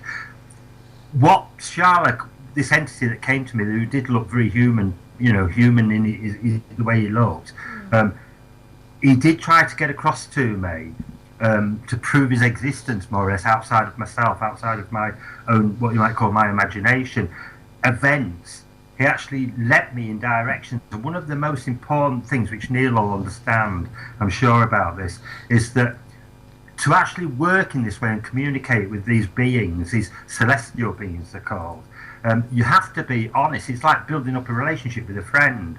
And if you imagine it, we talk about on this program about, being friendly and keeping paranormal friendly, and there's a level of respect there. It'd be almost like if you're talking to everybody, Sue, out in the chat room, and nobody responds to you, nobody talks back to you, that would show you there's no respect there. And it happens exactly the same with these beings. The problem is they understand that many of us find it very difficult to believe that they exist. But I was very lucky, because from early on I had the knowledge within me, and I don't know where that came from. I think it was from the experience of being able to differentiate between what we call belief and knowledge, knowing, and that is actually how you channel. Yeah. It sounds very simple, but it's very, very hard as well. You have to be able to not believe this is happening, that you're actually talking to somebody that you can't see. You have to know it. Yeah. Just like I'm talking to you now. Does that make sense? Yeah, definitely. Yeah, that's how it works. You don't have to be, I mean, I know this from experience, you don't have to be a monk living on top of a hill, meditating for years on end to be able to communicate with these higher beings. That's all been put there in place by the powers that be in religions to stop people, the ordinary person, from knowing how you can do this, because it is so simple. It is part of ourselves. And it is to do with just respect, knowing that you can communicate, and that positive attitude that you have actually makes it happen. And you don't believe it, you just go along, like I say, in this knowing attitude, really. Yeah. I know I might not have answered fully for Steve, because I know he likes to actually get to the nitty-gritty of things, and that's great. Yeah. That's why we're here, to try and reveal the honest truth about these things. But I know in my case, because he showed me that there are so many parallels with the type of being that's communicating with me that others can see in UFO encounters. For example, he appeared in a car. A lady met me in a place called Keighley back in the early 1990s, and I've been going through quite a heavy divorce at that time. Very upset with him myself, very inward looking all the time. But I went to, which I'd never do actually at the time, I never would go for a card reading because I felt I was psychic already myself. But I found myself going into this place in Keighley for a card reading. A lady I'd never met before in there came over to me and started talking to me all about my own experiences. And the reason why she gave me later was that she was in contact with the same beings that I'd met through Charlotte. Now, on the way home, I mean, obviously I was thinking, well, she might have read about, by that time I was publishing little books and things, booklets and that on my experiences. I thought, well, maybe she knows about me, maybe she's read bits about me in the paper or whatever, the sightings.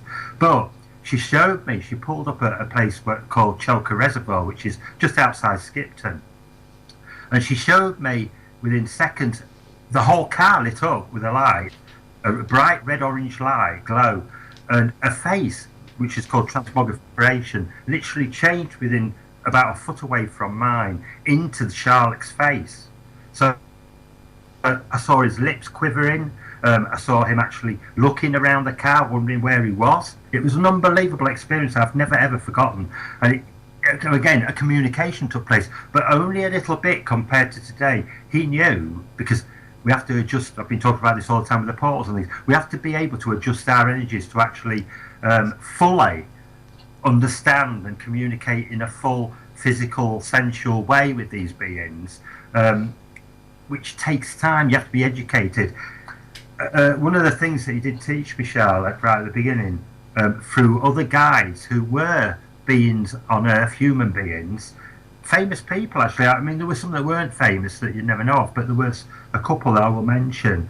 He's really early on in the early 1990s, Akhenaten. Now, some of the people like Debbie and Neil and that will know of him as being and maybe yourselves, the Egyptian pharaoh from the 18th dynasty in Egypt. Akhenaten was the first ever person on this planet to actually understand what a monotheistic religion is, of one God, one creator for everything. And he tried to bring this in, but unfortunately lost his life trying to do so. But I actually was given the chance through Charlotte. Can you hear me okay, Sue? Yeah, I'm just fascinated. Sorry, given the chance to communicate with Akhenaten, because he taught me what the essence of truth is and what that means. We all have our own versions of truth. Your truth could be different to mine or Steve's, even though we know that something is true. But fundamentally underneath all of that, the whole thing that ties all this world and this reality together is one truth. Yeah. That's a bit deep, but that's what it is. And Akhenaten actually, he always gave me proof. I used to read up on him then when I found out that I'd been channeling him, so I'd find historic books on him to find out a little bit more colour in the detail about him. And I found out amazingly that in his time it was called the King Living in Truth. He was known for that in his day. And funnily enough, he had an orange ball of light encounter when he was a young boy. Now, going on from that, very quickly, just to show you again, it's all about evidence, Sue, and I still do that today. I don't want people to just listen to what I'm telling you and accept it, because that gets us nowhere. No.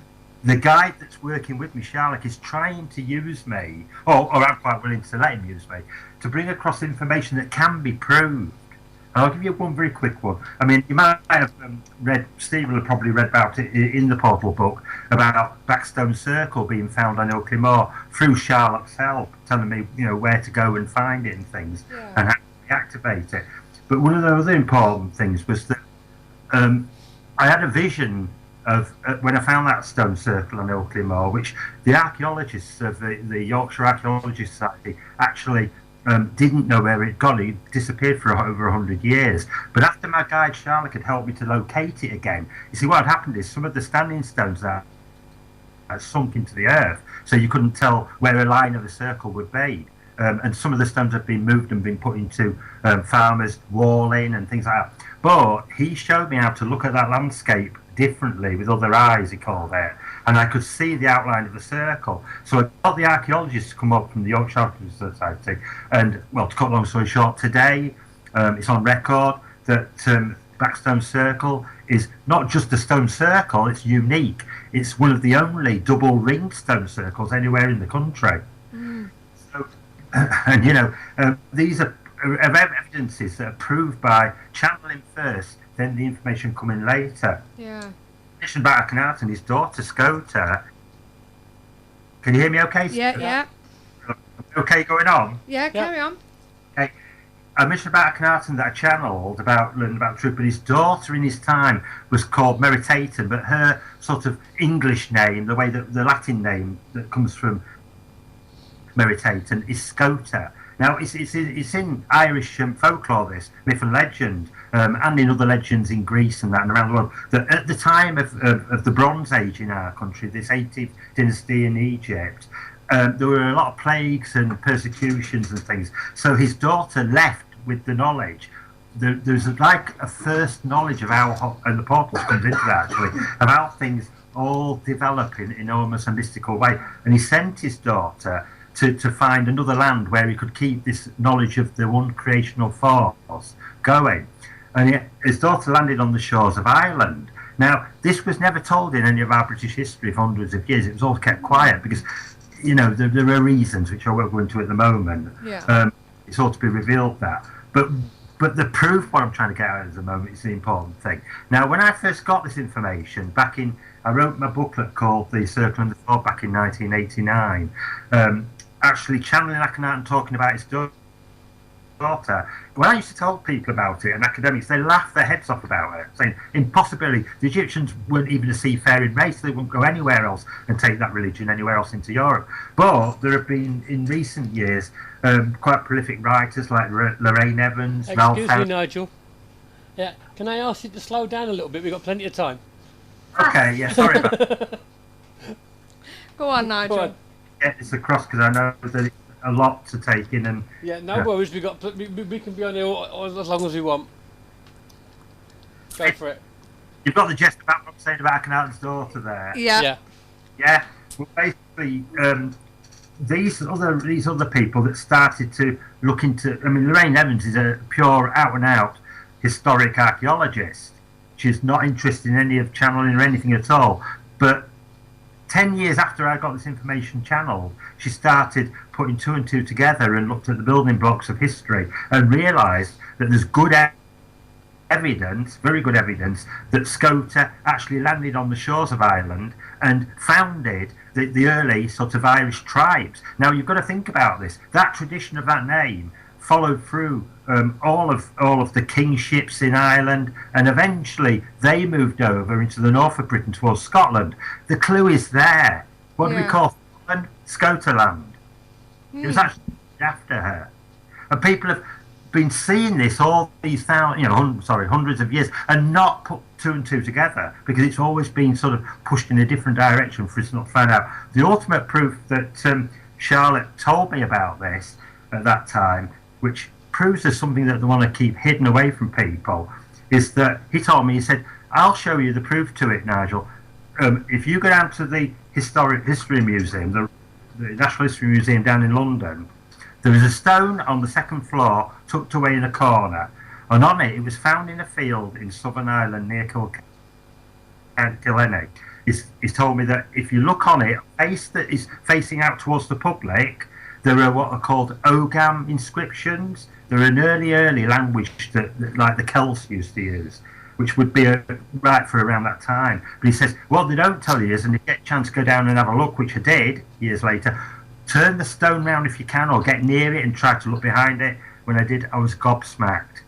Egyptian hieroglyphics on the same stone. Wow. And yet anybody can go down there, and I can prove that by go down there and have a look. And ask them, why is that possible on this stone? You know, how is it carved in Ireland? I mean, there are other things that will come to pass eventually that I'm aware of, but I'm told with some things that I can't actually go and discover these things. I have to pass on the information, and yet other people take credit for them. But it's almost like I become sort of like the go-between, the man in between, which I'm quite happy to do because that is my role I need to play in this. I just feel so blessed that I'm able to actually do this and bring along information, you know. Yeah. You've got a question, haven't Yeah, you? I do have a question here from Debs.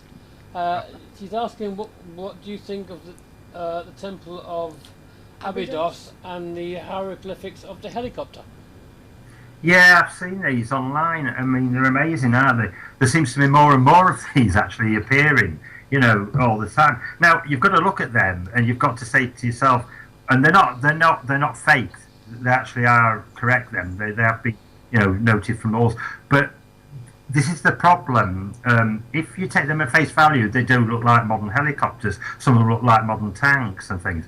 But if you actually do sort of like study Egyptology and look at some of the symbols, they do represent other things as well. Them shapes sometimes are an accumulation of 2 or 3 shapes put together, and they're so near that they combine them, and they do actually mean other things. I'm not ruling out that they weren't aware of modern things, because what I do know is that, because I've been dealing with the portals and things, which I know it's impossible for me not to mention it, because this tie in with that, yeah.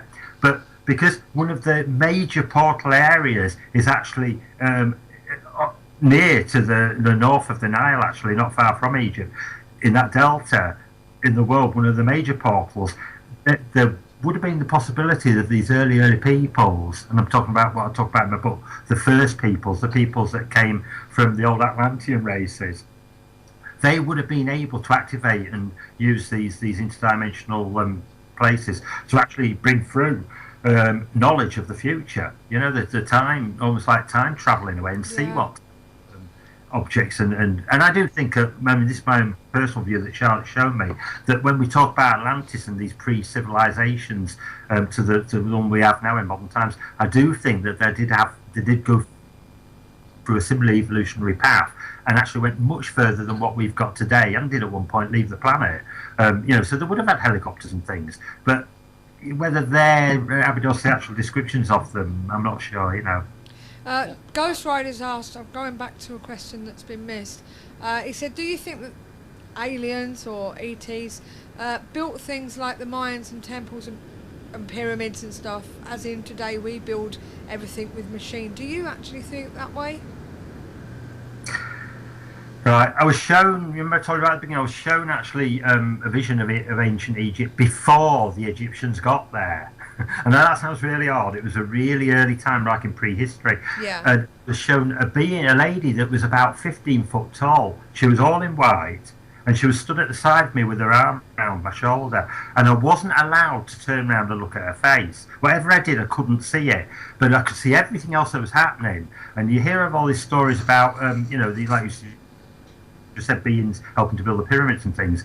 I can tell you that they had a knowledge that was beyond our human knowledge today, definitely at them early times, because they were actually showing me that a lot of these buildings were not just... There were people involved in moving stone and things, but they also incorporated sound vibration to actually move a lot of the larger objects. They were using 2 different types of technology sort of interwoven together. So I don't know where they've got that information from. All I can presume is, and I do believe that we have been visited by many different types of extraterrestrial races, and they will have passed on this sort of knowledge to us, yeah. I've got some more questions for you, Nigel. One from me and one from Dan. First of all, you keep mentioning channeling. Are we talking in a mediumistic kind of way, where we're just talking to spirit, or are we actually talking where they're actually taking over part of you? Yeah.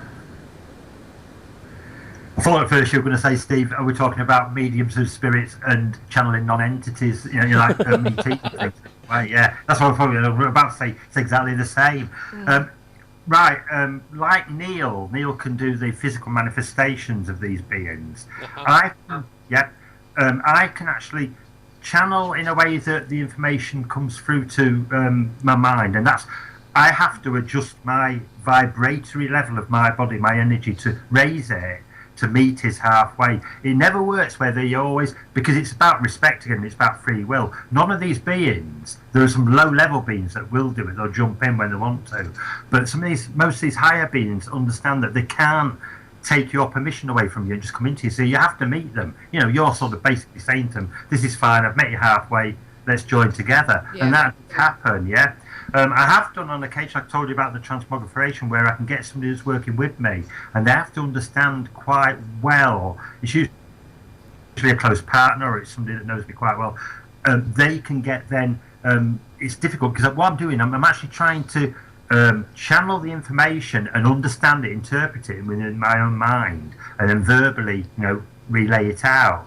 So that's difficult on its own. So what's better sometimes, if somebody's there and I get a transmogrification come through from Charlotte or other entities that have come through, and then I can actually see them, you know, giving me the information, which is almost like me doing an interview with them in a way. Yeah. And that works as well, yeah. It is very. I mean, it is. What people haven't quite grasped here is that there is no difference whatsoever than like Neil doing his mediumistic. He'll tell you it's all to do with energy and things, right?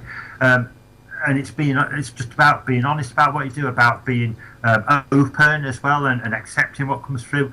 One thing that Charlotte did tell me, and this is the reason why I think I've been able to go on and find these amazing things out, that we have done over the years, is that you've always got to be honest. That's why the truth thing came in with Akanana, is that you've only got to give people the information that comes through to you. He told me if you start embellishing it or start adding to it or putting your own viewpoint on it, the respect and the cooperation will disappear. They'll go look for somebody else to work with. I know Charlotte works with thousands of people all over the world at this time. It's not just me. It's not just making you into a special person. It's just being it's not even lucky. It's being able to understand how this works. And like I say, from a very early age, I was privileged enough to have that happen. Yeah, it's always the way, 50-50. Dan's question was it Sherlock that gave you directions to the backstone circles? Yeah, definitely. Again, these things come to you over a period of time with the education, and it's hindsight. You don't know. I'll give you an example. For a short time, I thought that Sherlock had moved away from me, and Akhenaten had come in and started channeling with me. But it hadn't. What had happened was Simon was like a gatekeeper that we talked about before. He'd allowed that spirit entity to come through and give me on. It was like a tutor, that I needed to learn about truth. So he came through. Another person that came through, which was amazing, was Haakon, King of Norway. I've never heard of this guy before. He was a Viking that lived in the 9th and 10th century, and I didn't know a thing about him, but he came through to me, and he actually gave me at Backstone Circle a golden sword. It was so real. It appeared out of thin air, and it was so real. It was like a King Arthur type sword, like Excalibur, but it appeared out of midair, and I could have literally got my hand across and reached out and grabbed the handle on it. It was golden. It was glowing. It was beautiful. Now, again, people say, "Oh, I've heard these sort of stories before. What proof have you got?" And I couldn't really tell you that story because I would understand that most people would say, well, he's trying to elaborate that really.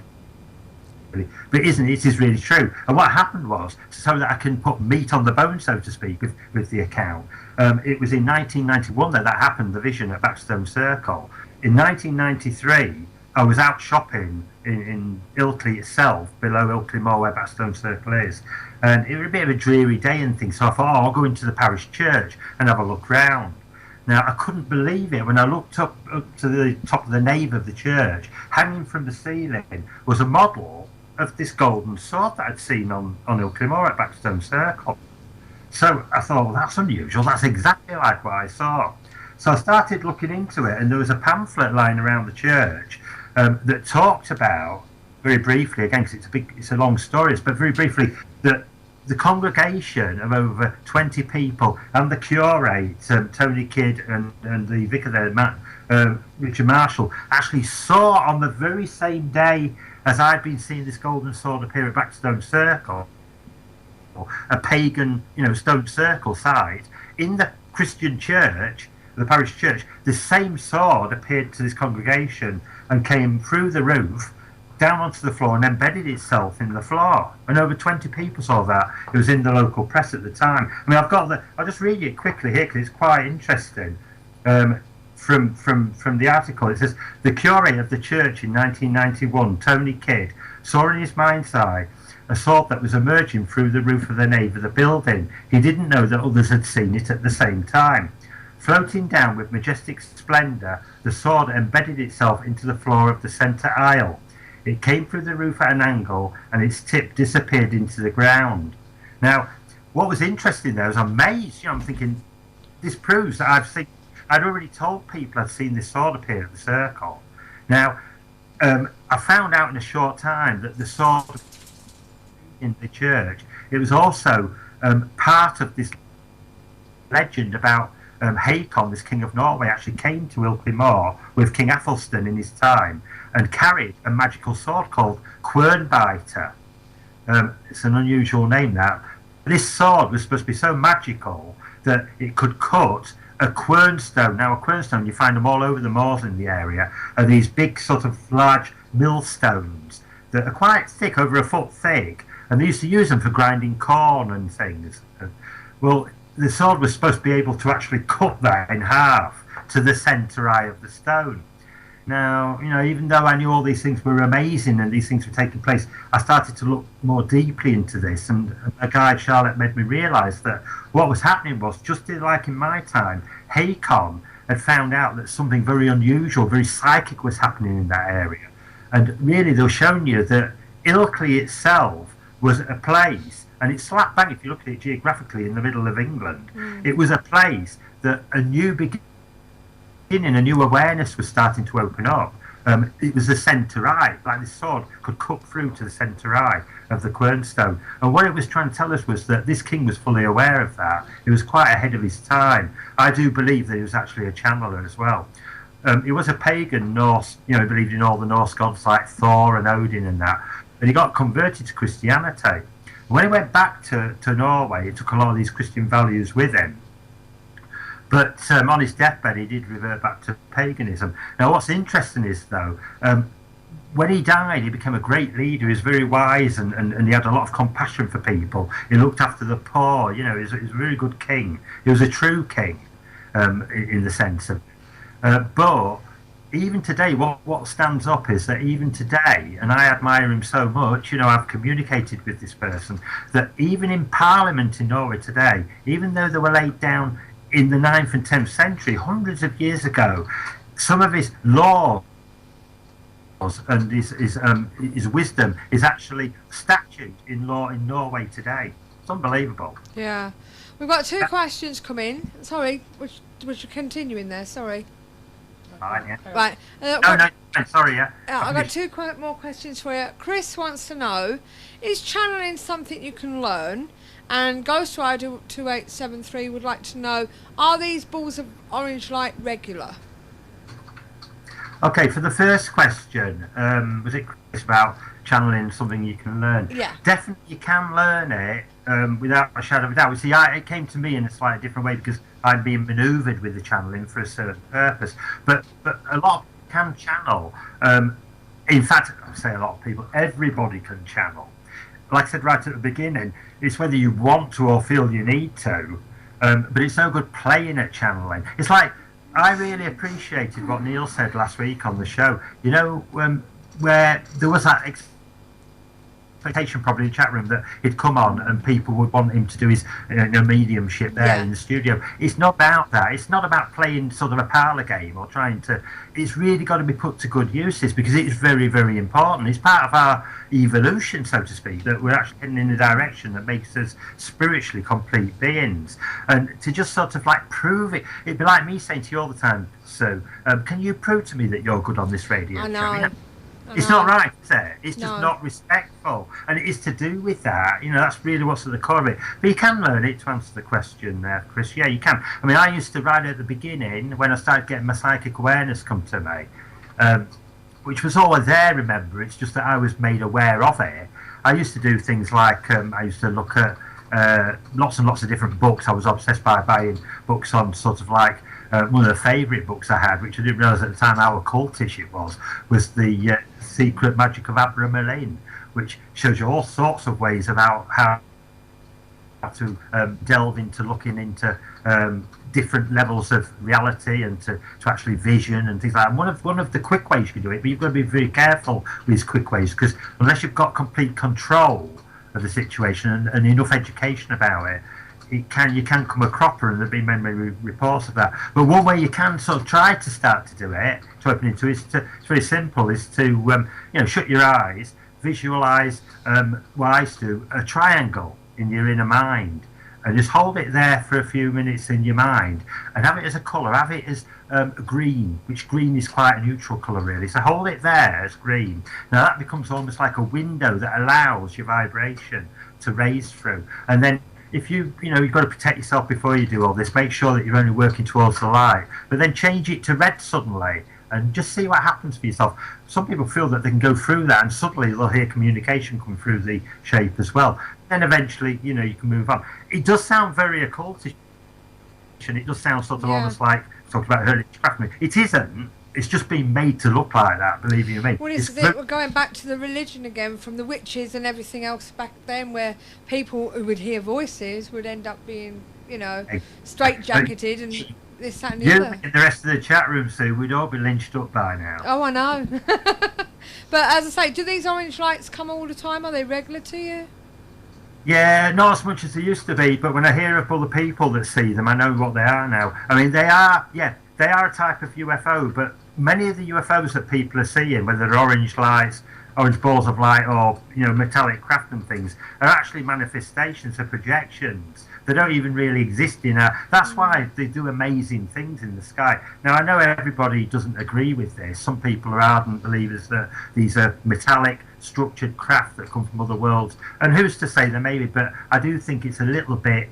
What we tend to do as humans, and you'll see this, Sue, is that whatever age we're living in our stage of evolution, the beings have got to be like us, and that's our ego. Just because we've got rockets and the space shuttle and things that are made out of the substance of what we call metal, theirs have got to be these sort of craft.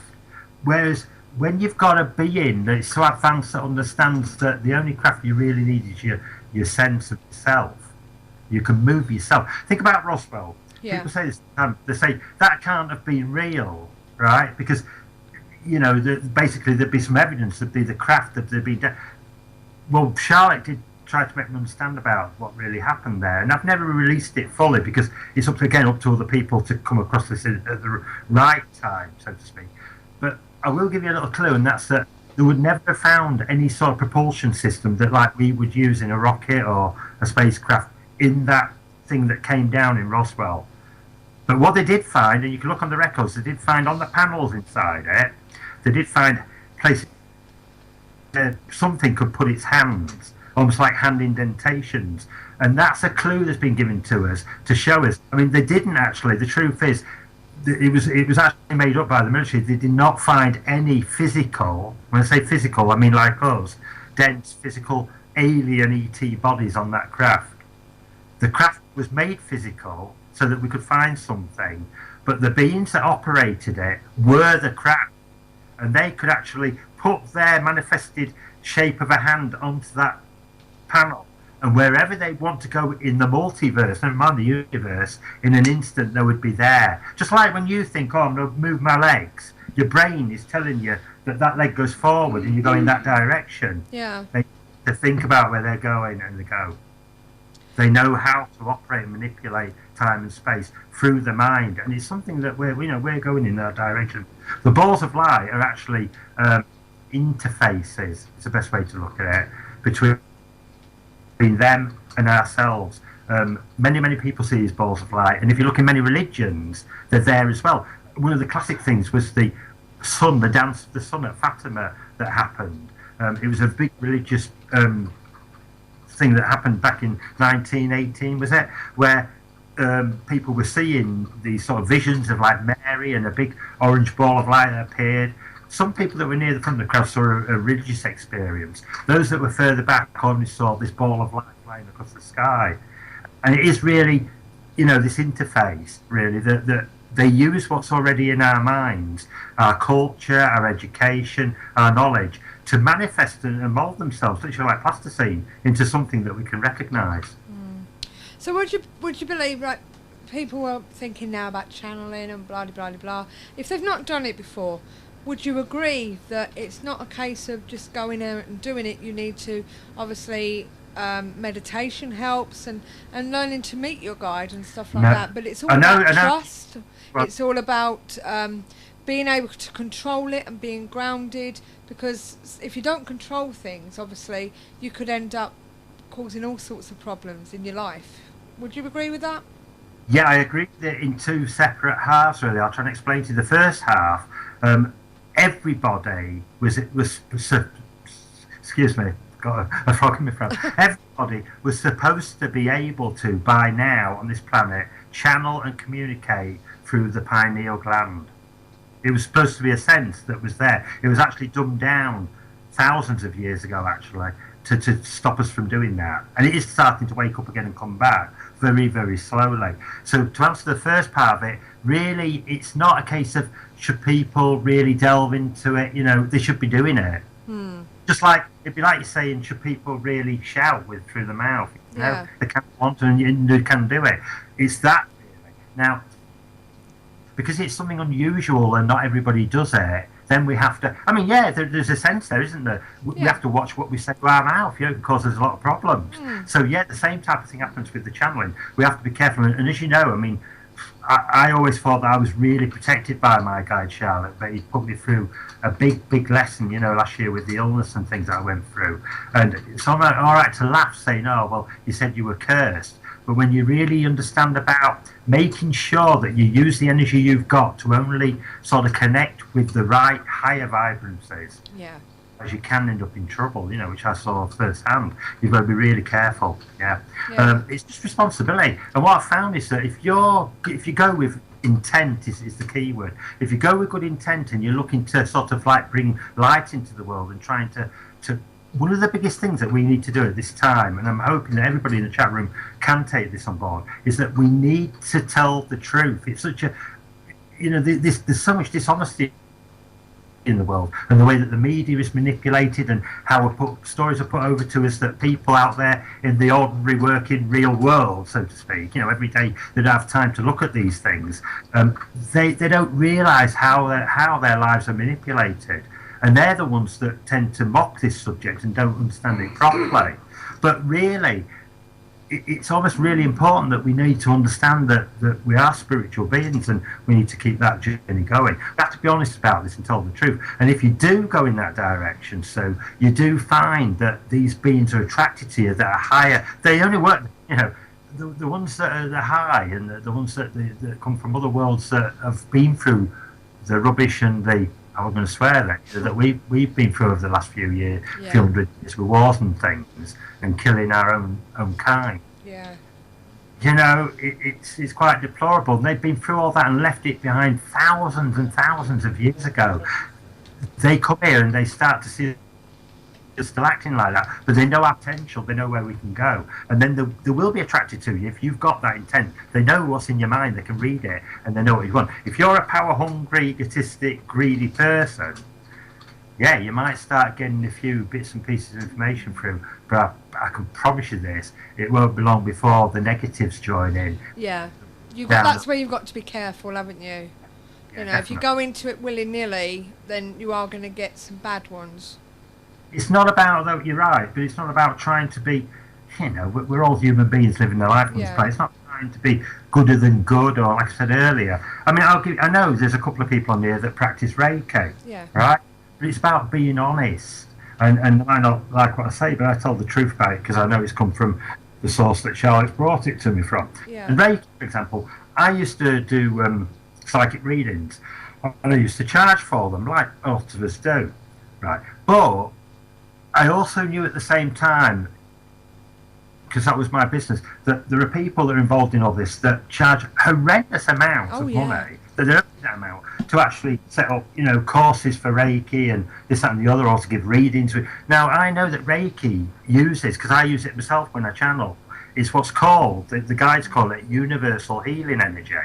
It's everywhere in the universe, this energy that you bring through with Reiki, and all you need to bring that energy through if you really want to heal and love someday is that vibration.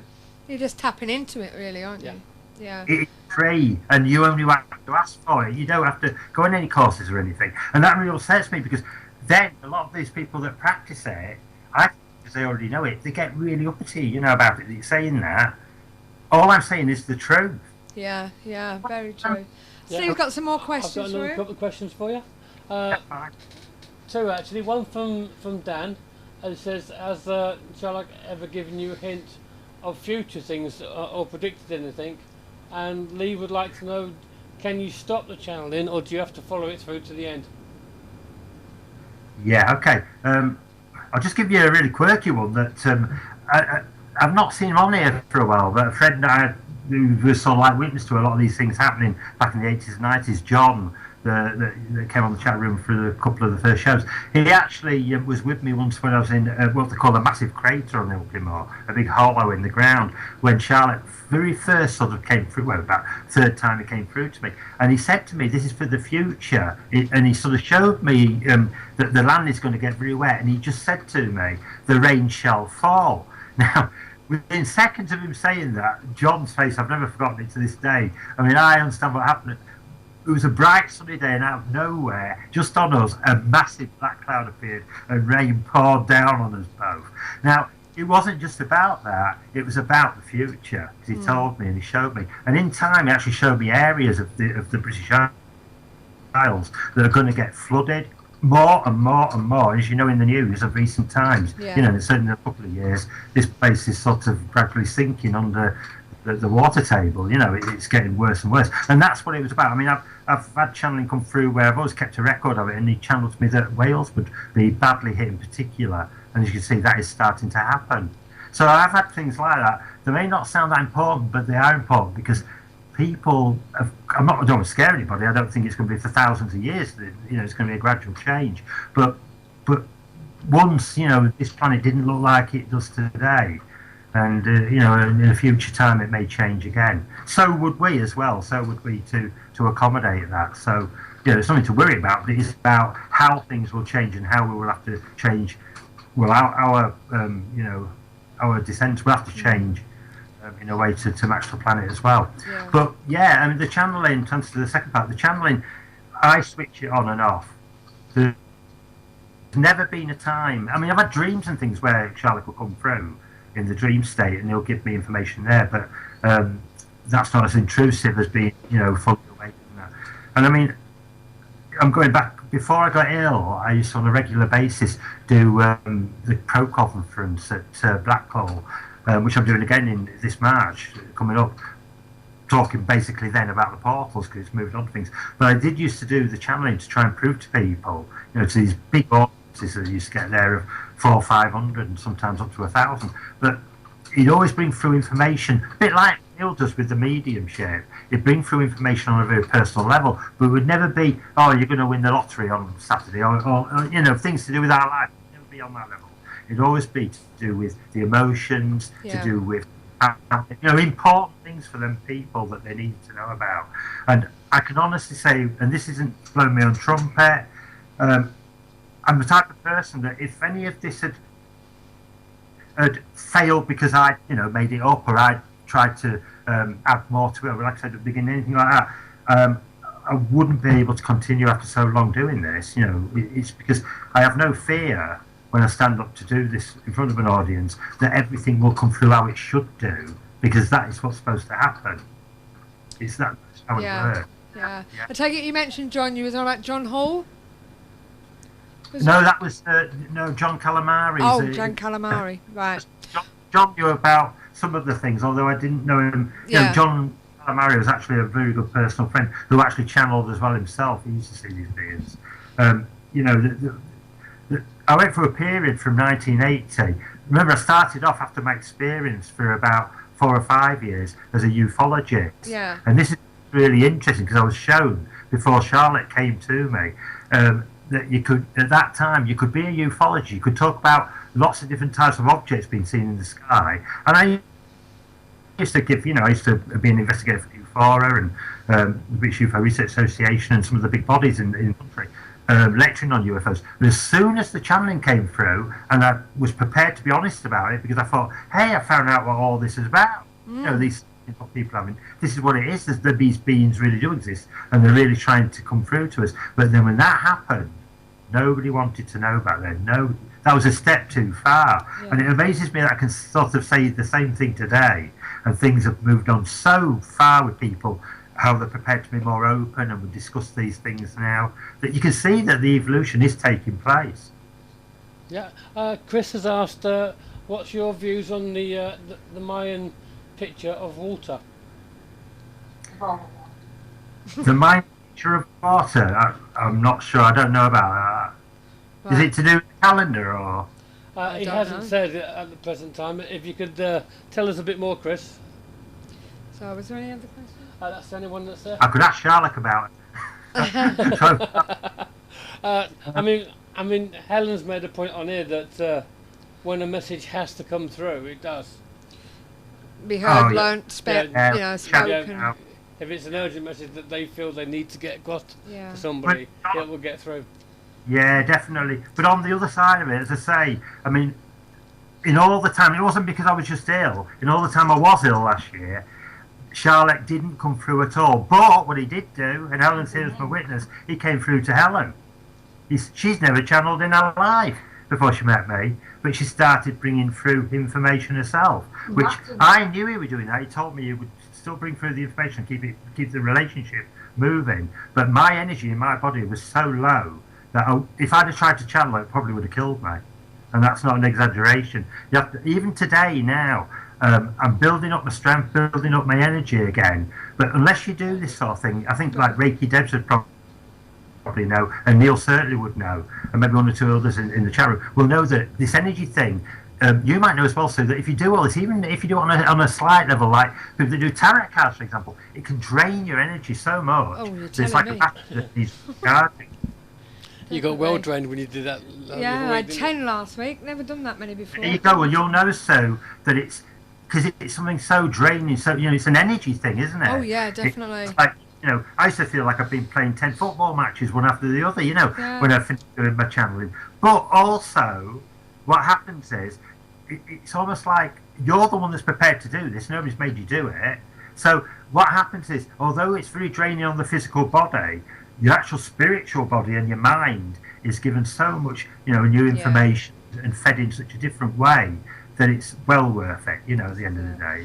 I believe Chris was on about the calendar. Yeah, Chris was on about the calendar, but I've got to quickly do this one, Nigel, before it disappears again, because I missed it the first time.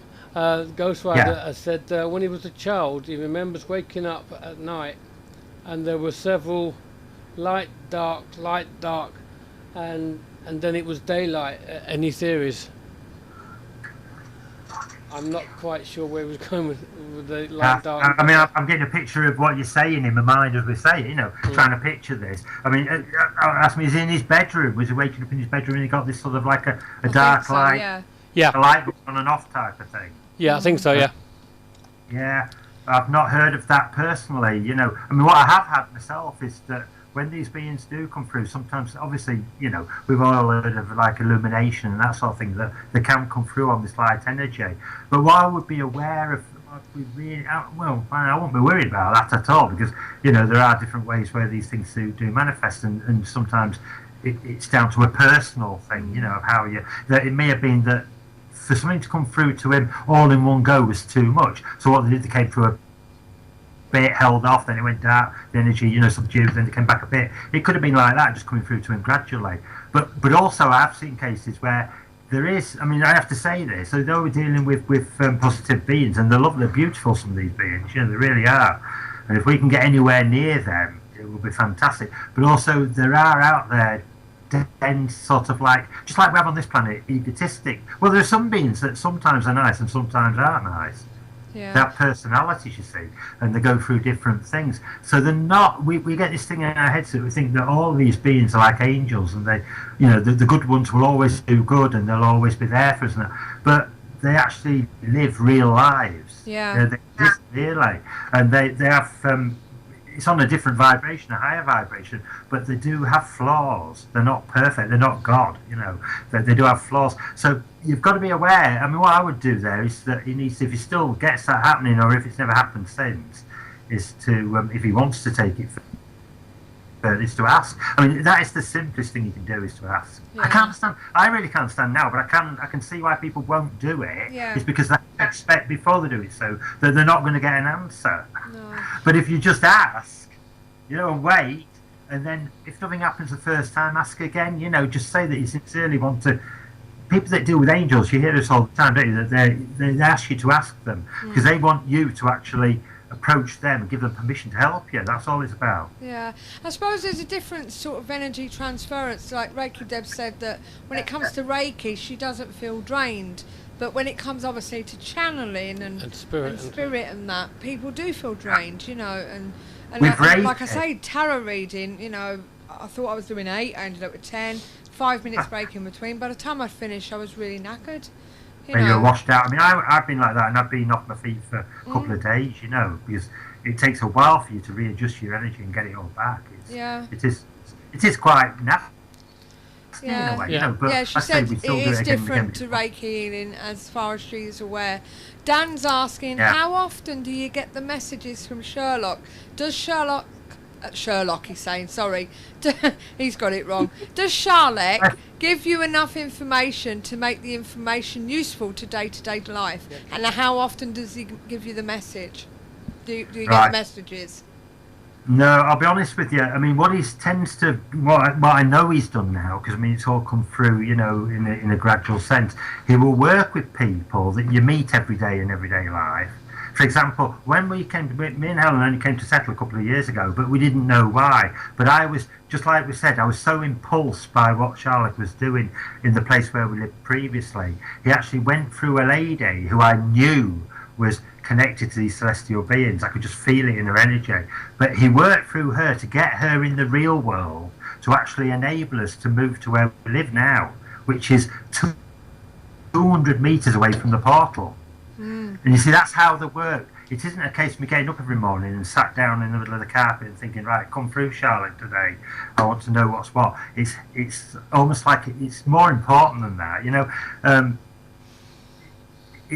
that to me just doesn't sort of add up. It isn't right to expect to work with a guide for something that's quite trivial, because what you've got to understand is that, like you've just mentioned about energy, for them, no matter how high they are, their energy gets drained even more from us, because our energy is quite dense and low.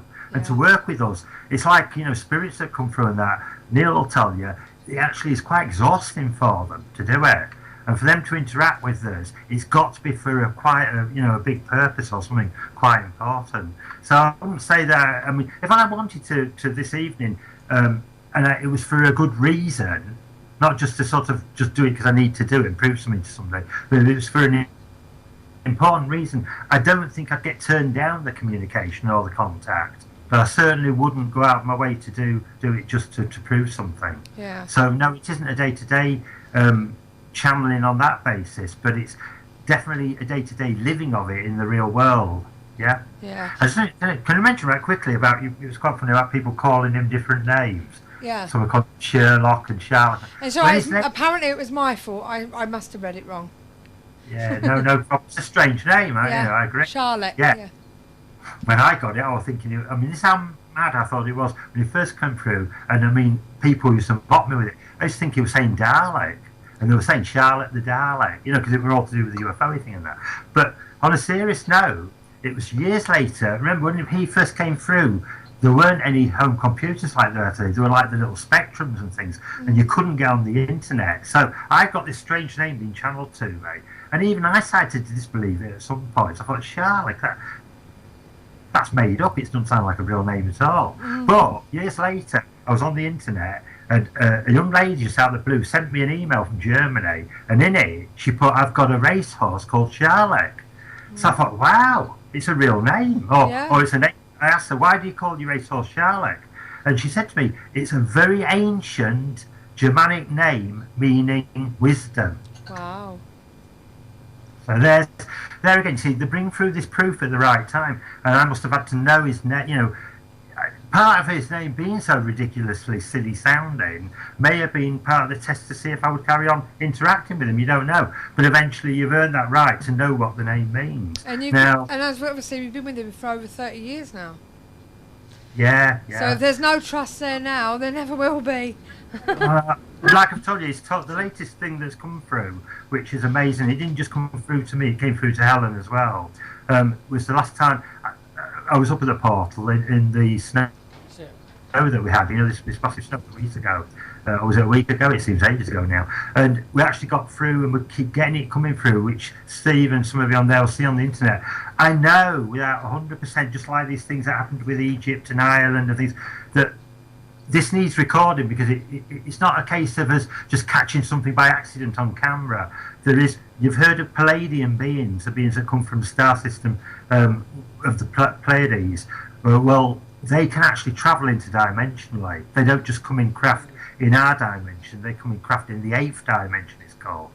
It's a few more dimensions up from where we are. But they're actually going to send what you might call an ambassador. She's a female, and she's a humanistic form. She looks quite sort of like, almost like, Mary, if you look at her in religious terms, because her essence of energy is very blue, that royal blue. But she is going to appear in August, September time at the portal, and that will be proof. And I wouldn't be saying this, I know it sounds outlandish to come out with this. Years ago I wouldn't dare say it, because there's no, it's me putting my head on the line. If that doesn't happen, your credibility is all gone. But 30 years of putting my head on the line has always come to fruition. Well, and I'm sure this is going to happen. With audiences over 1,000 at conferences, that's definitely putting your head on the line. I would say. Oh, it is, but not when you know that. That sounds really egotistic, doesn't it? No, I mean, over the years, I mean. I know you don't mean it so. But yeah, but, obviously, if you obviously believe in this, and, regardless of what people may think, you believe in this is your belief, and for you to go out and share that belief and be confident enough to do that, that is good, and not worry about the ridicule and everything, because you know where you are. I never will worry about the ridicule, because again it's part of me and Helen will be first to say, in the last year or so we've put on quite a bit of weight. We're overweight, but they're sticking it down to the basics of things, so people see that we're quite ordinary. We're overweight, but I'm not ashamed of Helen because of her weight. She's great, she's a lovely person, you've met her, she's doing the work together that we were meant to do and things like that. Now, what I'm trying to get at is exactly the same that I'd be proud to be with Helen and putting all this information across as it is with Charlotte. It's exactly the same respect you hold. It doesn't matter that you can't see him and he's from another world or another type of entity. He is a loving, living being that I certainly respect and now, are you saying he's a celestial and extraterrestrial? Is that what you're saying? We're all extraterrestrials, so. Yeah, what I've just found on the internet, the Charlotte family crest and name history is actually from Ireland. Well, that's a different way of spelling it. It's spelled the same. No, it's got a C in it. I think that's the problem. It says H-A-R-L-E-K. I think it's been misspelled. I put little search in and never respond. Yeah. There are people that have games with that name in now. Yeah. But as I say, it's it's obvious, it's a fascinating subject. That's why I haven't really butted in so much, What people find hard with me, Stu, is that I can have a laugh with you, we can join in. Yes, definitely, but it's not, expect to be a monk, to be. Some people say to me, "You've had some weird people on, and some of their beliefs are a little bit far-fetched and stuff like this." And I say to them, "Well, no disrespect, but everyone walks in a different way in their life. Everyone's got a different journey." And if they're willing to share their part of their journey with us, then I'm happy with that. And it teaches others that there are different beliefs, different things out there, which I think is good. Yeah. And that's what we're all about here. We're all about sharing people's opinions. People can stick with their own opinions and think, you're crazy or whatever, And but at the end of the day, they've got their own beliefs as well. So, and it's just all learning. Yeah. It's a learning curve. We learn something from everybody that comes on. Yeah. Exactly, yeah. And that's why I always say, whatever people. It's the problem with the radio show. It's amazing. We all learn something from each other, and really the underlying point of the channeling thing is what I wanted to say to people is that it's self-belief. It's drummed out of us from an early age that you can only do certain things. I used to be a teacher. During this 30 years, I used to teach underprivileged, the naughty boys that wouldn't go to school and things like that because they found the lessons hard. They couldn't do the maths and English because they'd rather go out and steal a car, But I used to teach them in college, and I used to do motorcycle maintenance. Now, you think that we're a million miles away from what we're talking about tonight, but it isn't, because what it taught me, this is a thing that I probably actually taught my guide, going back talking and having sort of channel discussions with him, was that he taught me that them young lads, every one of them, no matter who they were, had a gift. You could find it, I used to find that there might be a guy in there that, he'd say, well, I'm not going to fix this wheel on the bike or whatever, and he'd be bossing all the other kids about. But if you said to him, right, I tell you what, get a little team of guys together and you can be in charge of them to fix that wheel, he was a fantastic manager. This is what I'm getting at. He had the ability to be able to do that, but he was expressed in the wrong way because he couldn't control his own energy. And that's all it's about. Every person on this planet has got a gift. Yeah. It's just finding it and using it. It's as simple as. Well, this is it. It's like I put it on the team page ages ago, but I just basically said everyone is crazy when it comes to the paranormal and other strange phenomena. It's just their interpretation of it. We allow them at the KTPF to get their version out there for others to give an opinion and maybe get people thinking. At the end of the day, that's how people think of us. Paranuts. We are. Yeah. People think we're bonkers because we look for ghosts and stuff. But like Helen's put it basically she's put it in one complete sentence. It takes all sorts to make a world, but we can all make a difference, which is what you're trying to do. Everybody's trying to do it, and that's what we're trying to do. So, and remember, we've got these wonderful guides. We've made this separation, but don't get me wrong. We've made the separation because we focus in, like Neil focuses on helping us, human being spirit, in various ways. And I'm just happen to be working with a guide who's celestial from another world. But I've also, of the same energy, had spirits of humans come through. We can't. What it is, it's just preference with ourselves, that's all. And what we have to understand is there's some wonderful, wonderful beings that want to help us out there that we just have to accept. And they will help us. People are never, and that's where this message comes through. So people I don't want to sound religious here because I'm not. I don't believe in basic Christianity, But I know that it's true that we all are part of each other. And that is science, actually. We all are a part of everything. So when I said to you, we are all extraterrestrials, you're all part of these beings. And actually, that is the clue to how the portals work. We're all part of them already. Yeah. If you can make sense of that. And they're part of us. Everything. When we go out looking for beings and UFOs and that, you don't have to look very far. That's what I'm trying to get across. They're already with us. And by asking, you just sort of creating from the matrix that's around us that reality. It is there. Yeah.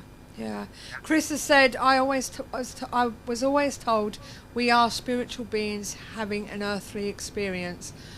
Even our Ashley, bless him, who's still in hospital at the moment, but he's getting there.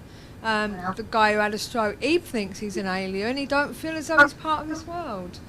And I like the feeling that we will go home after we die. I think that's a lovely thought. Most of my family don't think we're part of this world, to be honest with you. They definitely see me as being odd. Yeah. For years, I've never been able. I've had. Smack him, Ellen. She's shining in the background, But over the years, and I'll admit this again, some people are too scared to say this, but if you say it truthfully and honestly, it doesn't matter. But over the years, I've had hundreds of different types of jobs, but never got sacked. Ever once. I always changed the job myself because I didn't feel within it the potential to bring about real change with people. Yeah. I could for a short while with them and then move on. That didn't happen at all before the experience back in 1980. I had a long job working in a costing office, for since leaving school basically till then. But after that, it was always like that, and it was always like. Still today, I'm privileged enough to making a living from the book selling that we do and things, and also the sorts of lectures and stuff. But the thing is that it always was going in this direction. That what is really important is to actually hopefully in time, bring through the reality that. This world is very different to what we imagine it to be, and its potential is fantastic. But if we allow people to actually govern us in the way that they are doing in various places around the world, all they're trying to do is just slow down spiritual advancement, that's all. And they do that intentionally. Yeah, I got a couple of things for you here. Dan has said he's read lots of your stuff over the years, and it's nice to actually hear you as a real person. Right, that's really nice, Dan. Yeah, it surprises me really. I mean, I'm not sure who Dan is yet. I'm sure he's been I on might before. know Dan. I don't know. You know, I met thousands of. Yeah, I think he's on your new FB page. Yeah. Oh, great. Okay, what's the other thing you want? And also, I know I have, but have you ever met anybody who you instantly knew you could work with, even if it's only for a short period of time? Yeah, Neil. I'm not kidding. Neil explained it better than I last week. Why? I am aware through my guide, because when we got back, Ellen kept saying to me in the car going back, you know, something happened with you and Neil, didn't it? You know, when we were down in the under the stage, and you know, it's a knowing thing. Neil will understand this. It's a knowing that at some part we are actually doing the same job, but in slightly different ways. Well, this is it. I don't claim to be, you know, I know Neil, I regard him as being, from what I've seen, a great medium. You know, he seems to be very, very, and he's coming from the heart, which is fantastic. I know he's a good, truthful guy. But what I'm trying to say is there could even be a part where, you know, an aspect of us both meeting was preordained and pre-planned. Yeah. Because I do believe that he will be probably one of the people who's witnessed this great sort of thing that's going to come and happen at the portal. You too, as well. You know, you may be there. So it's like almost we have to meet to bring that about. Yeah. Yeah, we've definitely got to sort something out for that for this year and get together and work out a date. You know, but yeah, it's fascinating and we are all working with energy, no matter what profession we are in. Really, it's there somewhere in some way, shape, or form. You know. So. Yeah, absolutely. We are actually trying to work out something in the middle of nowhere, as we call it, which is not far from you. So. Yeah, I'm really intrigued to find out about that place. You know? It's so near to me, but I'm not. I'll tell you what I'll do. I'll try and get Charlotte to guide me to it. Yeah, I found it and you didn't know. Yeah. I'm willing to say you probably know about it already. It's just that we can't say it out there in the public because it's not a normal investigation place, is it? It's not, and they don't really want it being known for that. Yeah. Respect that, yeah. Yeah, so it's not something that's done all the time, and as I say, it's not an investigation place, but we will let you know about it, okay? And you know, maybe be a guest. I mean, I've had so many people off the chat room that have been lovely people. You know, they're inviting us through basically being on here with you and Steve. Yeah. We're going to different places to look at. You know, there's a chap in here that said he had a portal down in I think it was Exeter. I can't remember his name now. Yeah. But there've been others as well that have said, "Come on, investigations." It's been wonderful, you know. Oh yeah. And you're building up this is exactly how it should have been. Yeah. I went years, you know, in these bickering groups, years of it. It's nothing worse than the UFO groups, you know. You talk about the actual ghost hunting groups and things like that. The UFO community used to be terrible, and you know they forget that why they're in it. Really, they're in it to sort of get together and try and bring you know, all this knowledge together so that we can advance what is the truth about it all. Yeah. I mean, and you just get it's a such limited bickering. Yeah. No, it's brilliant. Well, well, we'll try and do our best, but don't forget though, we wouldn't be here if it wasn't for you. So you know, and everybody in the chat room. Yeah, you guys have to be with us. You know, I mean, the way I look at it, we've more than likely all got part of the puzzle, and the only way we're going to get the whole thing is if we come together. Yeah. Exactly. That's exactly it. The bottom line is we're talking about channeling tonight. That's why I'm saying, I mean, some people you could get up, and I've heard them, they'll say, oh yeah, I channel because you do it like this, because of the... I'll never say that, because I know that everybody can do it. That's the bottom line. And I've tried to explain it. It's hard but easy. You know, you've got to get in your head somehow, not the belief that you can do it, but the knowing that you can do it. And that's where, if you can work that one out, you start doing it. Right, okay. Andy, bless him, he's only just got in and we're nearly finished. Yeah, he took his iPad out with him because he thought he might be able to hear it on there, and he couldn't get it. I don't know. So, but what have you thought about a Sunday show, by the way, guys? What do you think, Nigel? Sorry, what do you think, Nigel? Of the people in the chat room, I think it's been a brilliant idea. Yeah, we had actually 20 people in earlier. Loads of people in on a Sunday. So, you know, maybe a Sunday is a good night to do it. Yeah, so what we'll do is we'll put a poll back on the front page, and if you fancy a Sunday night, we'll do a Sunday night. Well, we can do a Sunday every now and again either way, can't we? Yeah, well, you know. Let's see how it goes. you've had more people than normal. Yes, we have, Andy. Well, So maybe we should do a Sunday night. well, when we Sunday night at the same time is a good day and time, which I must Well, admit. we'll definitely do a Sunday when we come back from Romania, Yeah. because So- it was a hell of a rush last time. Well, we what came we'll back do on a is we'll Wednesday and had probably to get straight into what it. we might do is sort of go through these Wednesdays at the moment because we book people on, and see how if we can get people on for a Sunday evening. So we'll see what we can do. Okay, so that's all I can say. If I can't get people on for a Sunday night, but we do clash with that Liverpool Grand Station and Steve Merrer's other show, you know. So so we'll have to see what happens. But I don't mind a Sunday night, to be honest. Even if we had an investigation, you know, we'd be well away. They're also saying that 7's a better time. Yeah. So you know, it's not for Andy on a Wednesday. You know, he says, "How about 2 shows a week?"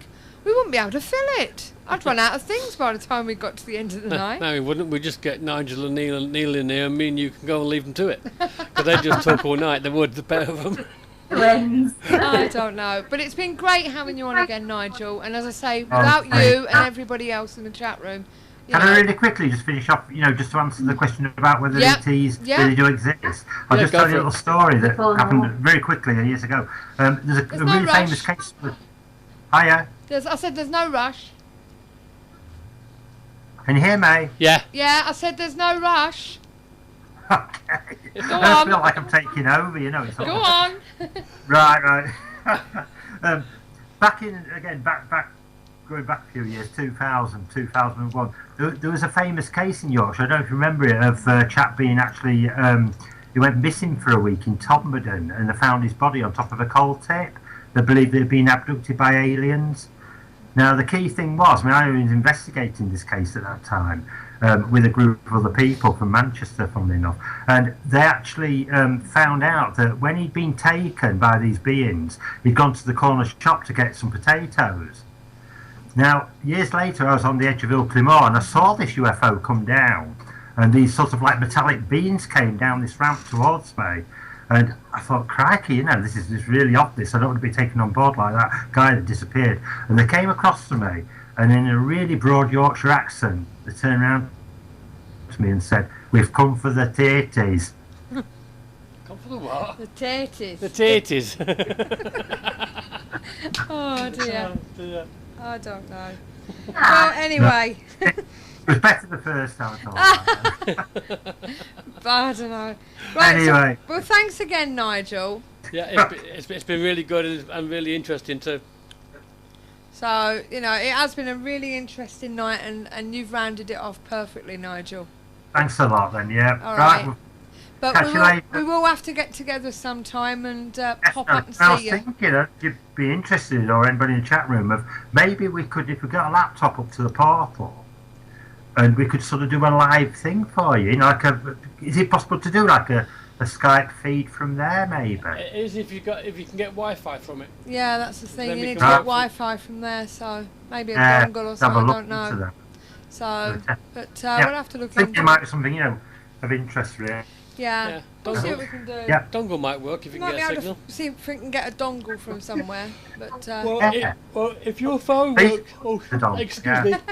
If your phone works there, then we should be able to do it on a dongle. yeah, so Failing Yeah. that, we just tap into the portal and use that. well, you never Oh, know. that would be So- really good. Maybe Lee could bring us a dongle with him.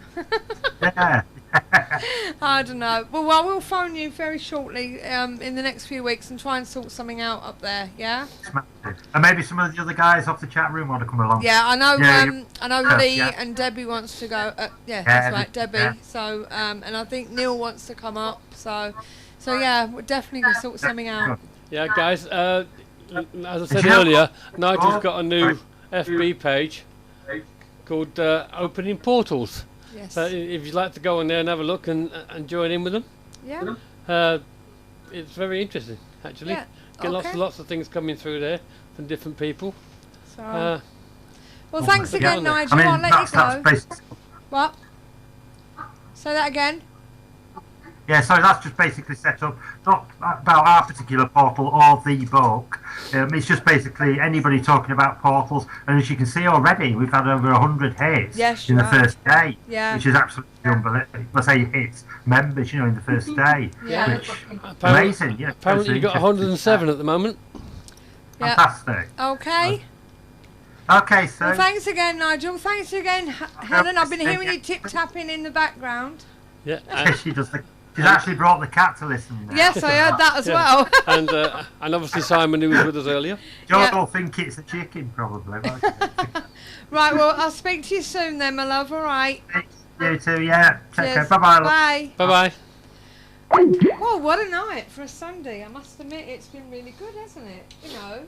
So, I don't know, perhaps Sunday is the better time. We get more people on as well. Yeah. I know Andy don't like 7 o'clock, but if we're going to go on till 10, God, it's been Still been 3 hours. 3 hours again.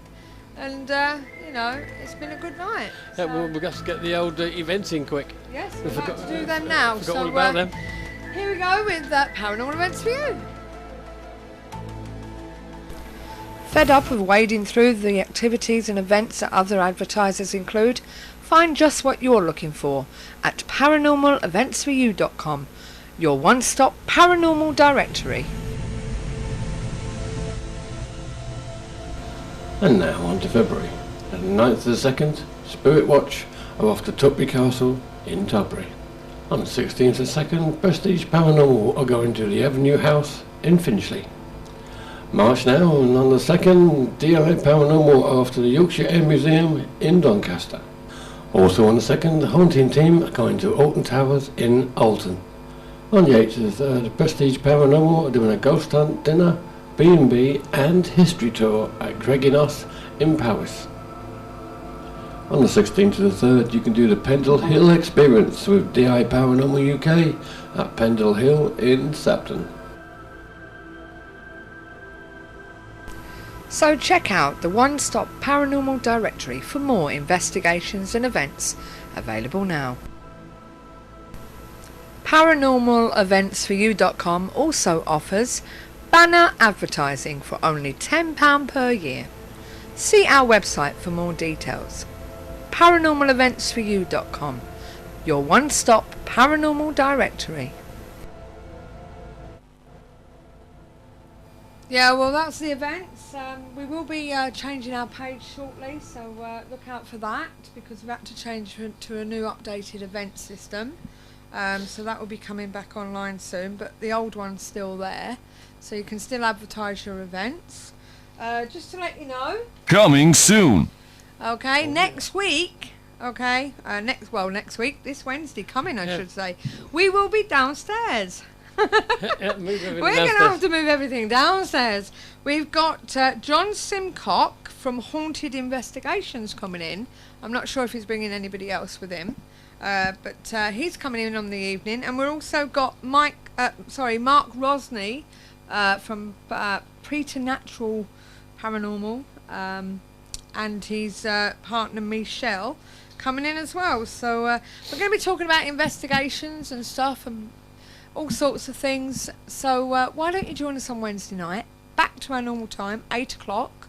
So if you'd first of the shows I've seen, well, it's nice having you on, Dan, and we do have a bit of fun here. Very interesting, nice to hear and see real people doing their best to explain things. Well, this is it. We all have a different belief and different ideas, and we just like to share them and get our point across.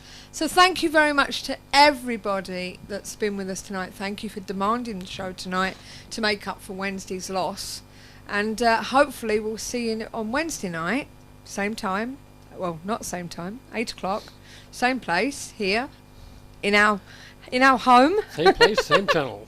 And on the same channel. So good night to everybody, and to those that have joined us for the first time. Yeah, and we'll hope to see you again soon. And we'll put some serious thought into try and doing something on Sundays. Yeah. Every so often at least. Yeah, if we can't do it regularly, because it all depends on our guests. But don't forget, at the end of the day, most of our guests are actually you yourself. So if you've got a group, why don't you come on and talk to us via Skype or on the phone and tell us what you do within the paranormal world. you don't have to be in America, in England. You can be in America. Skype's a wonderful thing. So why don't you get in touch and make the world a little bit more smaller? And don't forget what we always say: keep the paranormal friendly.